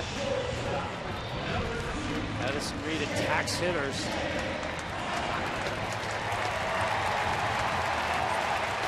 So the White Sox, having lost the first two, are going to try and win a one-run ball game in which they are 21-30 on the year. Urrutia has come out in the on-deck circle. J.J. Hardy, bottom of the 10th. Hardy will take the pitch, and it is in there for a strike. For Addison Reed against the Orioles this year, he has a win and a save. He's worked 3 innings, giving up no runs, striking out 5 Orioles this season. Hardy will scoop that one into the seats, and a 2-strike count on J.J. Hardy, who is an 0 for 4 in the ballgame. Won't guard the line, but defend the double to keep the tying run off second base and concede the single in the hole. Hardy 1 for 3 off Reed.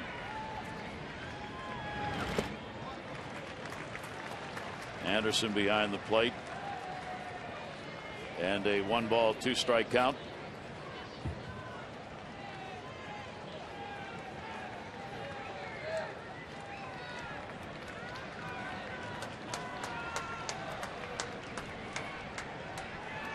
The Orioles trying to keep this game going.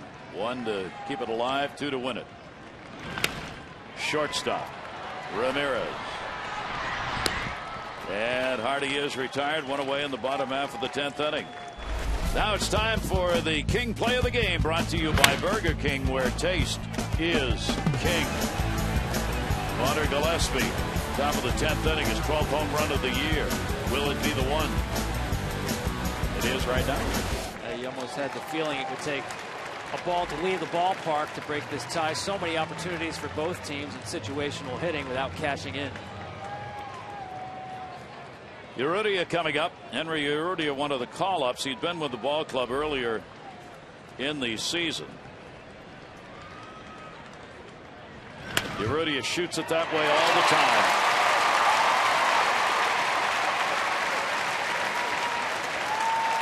That's where almost all of his hits go, between short and third. Gillespie was drawn in, so he had no chance. Yeah, I love the approach as a pinch hitter. You come off the bench, you've been watching a game for 3 hours, you jump on the first pitch. So Urrutia gets it done as the Orioles get the potential tying run on. And Chris Dickerson will be the pinch runner at first.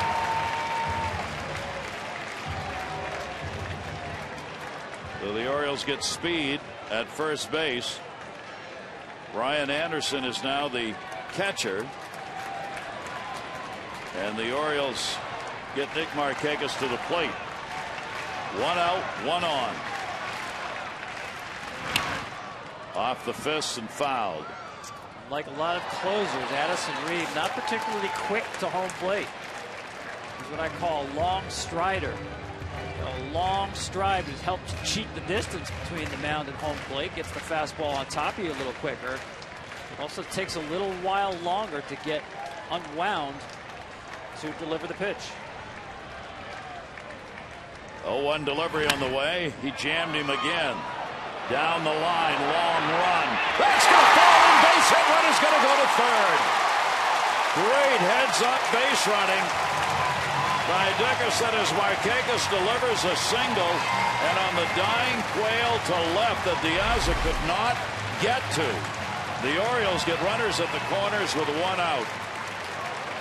Yeah, it's a great read by Dickerson. No need for a coach there. He can see this play. It's all in front of him. Right about as it gets to second base, he realizes that's in no man's land. I think the bat was broken on that ball. Looks like a line drive in tomorrow's box score. And here is Nate McLeod. The potential tying run at third. Potential go ahead at first. 1 out in the bottom of the 10th inning.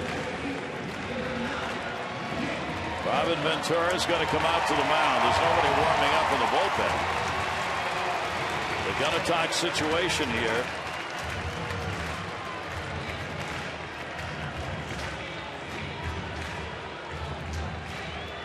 Double play could get you out of the inning. McLeod, though's got real good speed at the plate. Certainly would not expect Nick Markakis to take off, but you got to cover it. If he does, do you throw through? Well, we saw last time they did not decide to cover with the.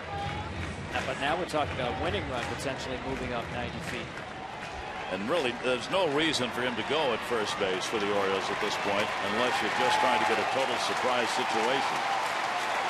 So here's McLeod. Double reached on an error. Reed got it in, popped up. It'll come back over the screen and is foul. Well, that's the pitch McLeod was looking for, something up in the zone to elevate to try to get that fly ball to the outfield. 1 for 16 today. Runners in scoring position for the Orioles.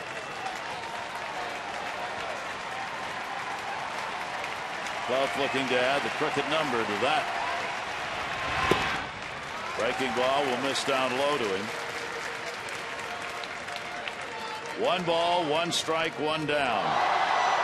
The Orioles try to fight back themselves after the White Sox got the lead in the 10th on the Gillespie homer. The Orioles get 2 on with 1 away. 1-1. Breaking ball, McLeod. Reed wanted it checked at third, but catcher's not going to ask for it. Neither's the home plate umpire. 2 ball, 1 strike count. Robin Ventura, you know he's over there going, this can't happen again, Kenneth. Dickerson and Markakis, the base runners. 2-1. Shattered the bat. May have caught the catcher Anderson on the backswing as McLeod immediately looked to him. And a 2 ball, 2 strike count. This is that slider. It keeps running in on McLeod. Ooh. Yes, on that backswing. Did catch Anderson a bit.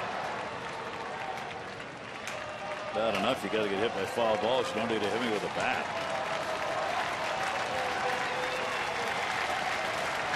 2 ball, 2 strike count. And another one chopped foul. McLeod has just 1 at bat against Reed in his career, 1 for 1.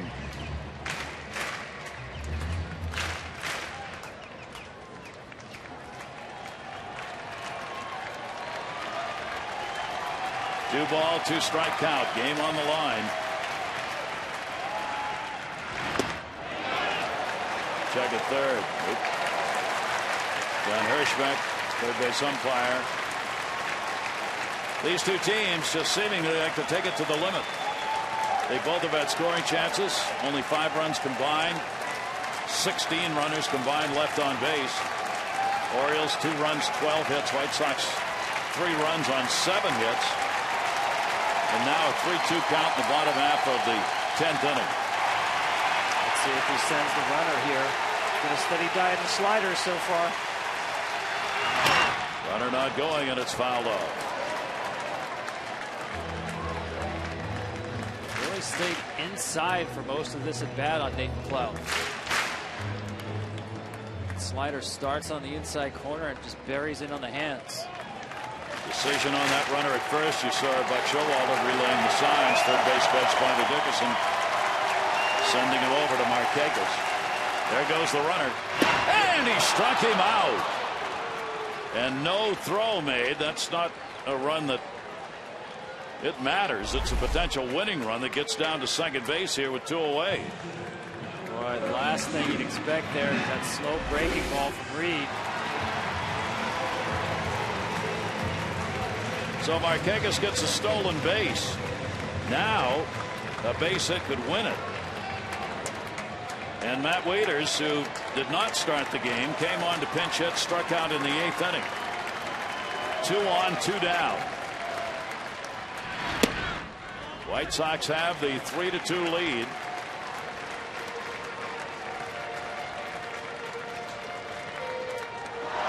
Dickerson and Markakis, the base runners.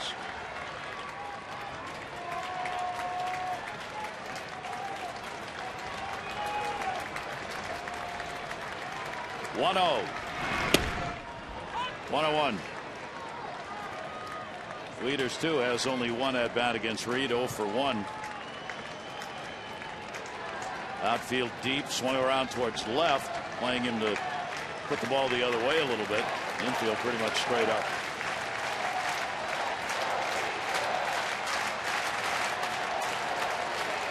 Here's the 1-1.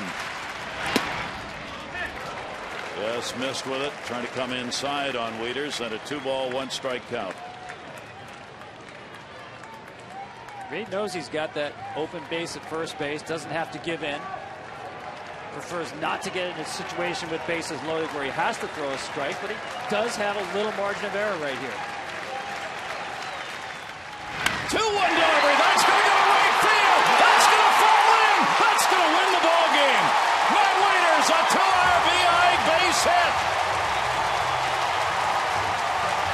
Dickerson and Markakis cross, and the Orioles come back in the bottom half of the 10th inning to score 2. And Wieters, their hero for the day.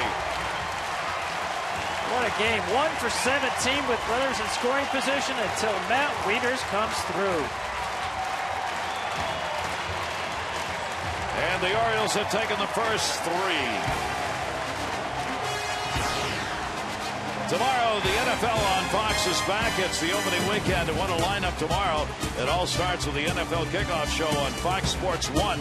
Then it's a special edition of Fox NFL Sunday Live from Times Square at 11:30 a.m. Eastern. Tonight, it's college football. There'll be 3 games over 2 networks. College football on Fox. For more information on today's game and the latest in Major League Baseball news, log on to foxsports.com. MSN, the world's favorite sports site. For Tom Verducci and all of our crew here at Camden Yards, I'm Gary Thorne. Thanks, everybody. The Orioles have come back in dramatic fashion. You've been watching Fox Saturday Baseball. The Orioles in the bottom of the 10th win it by a score of 4-3. From Baltimore to all, adieu.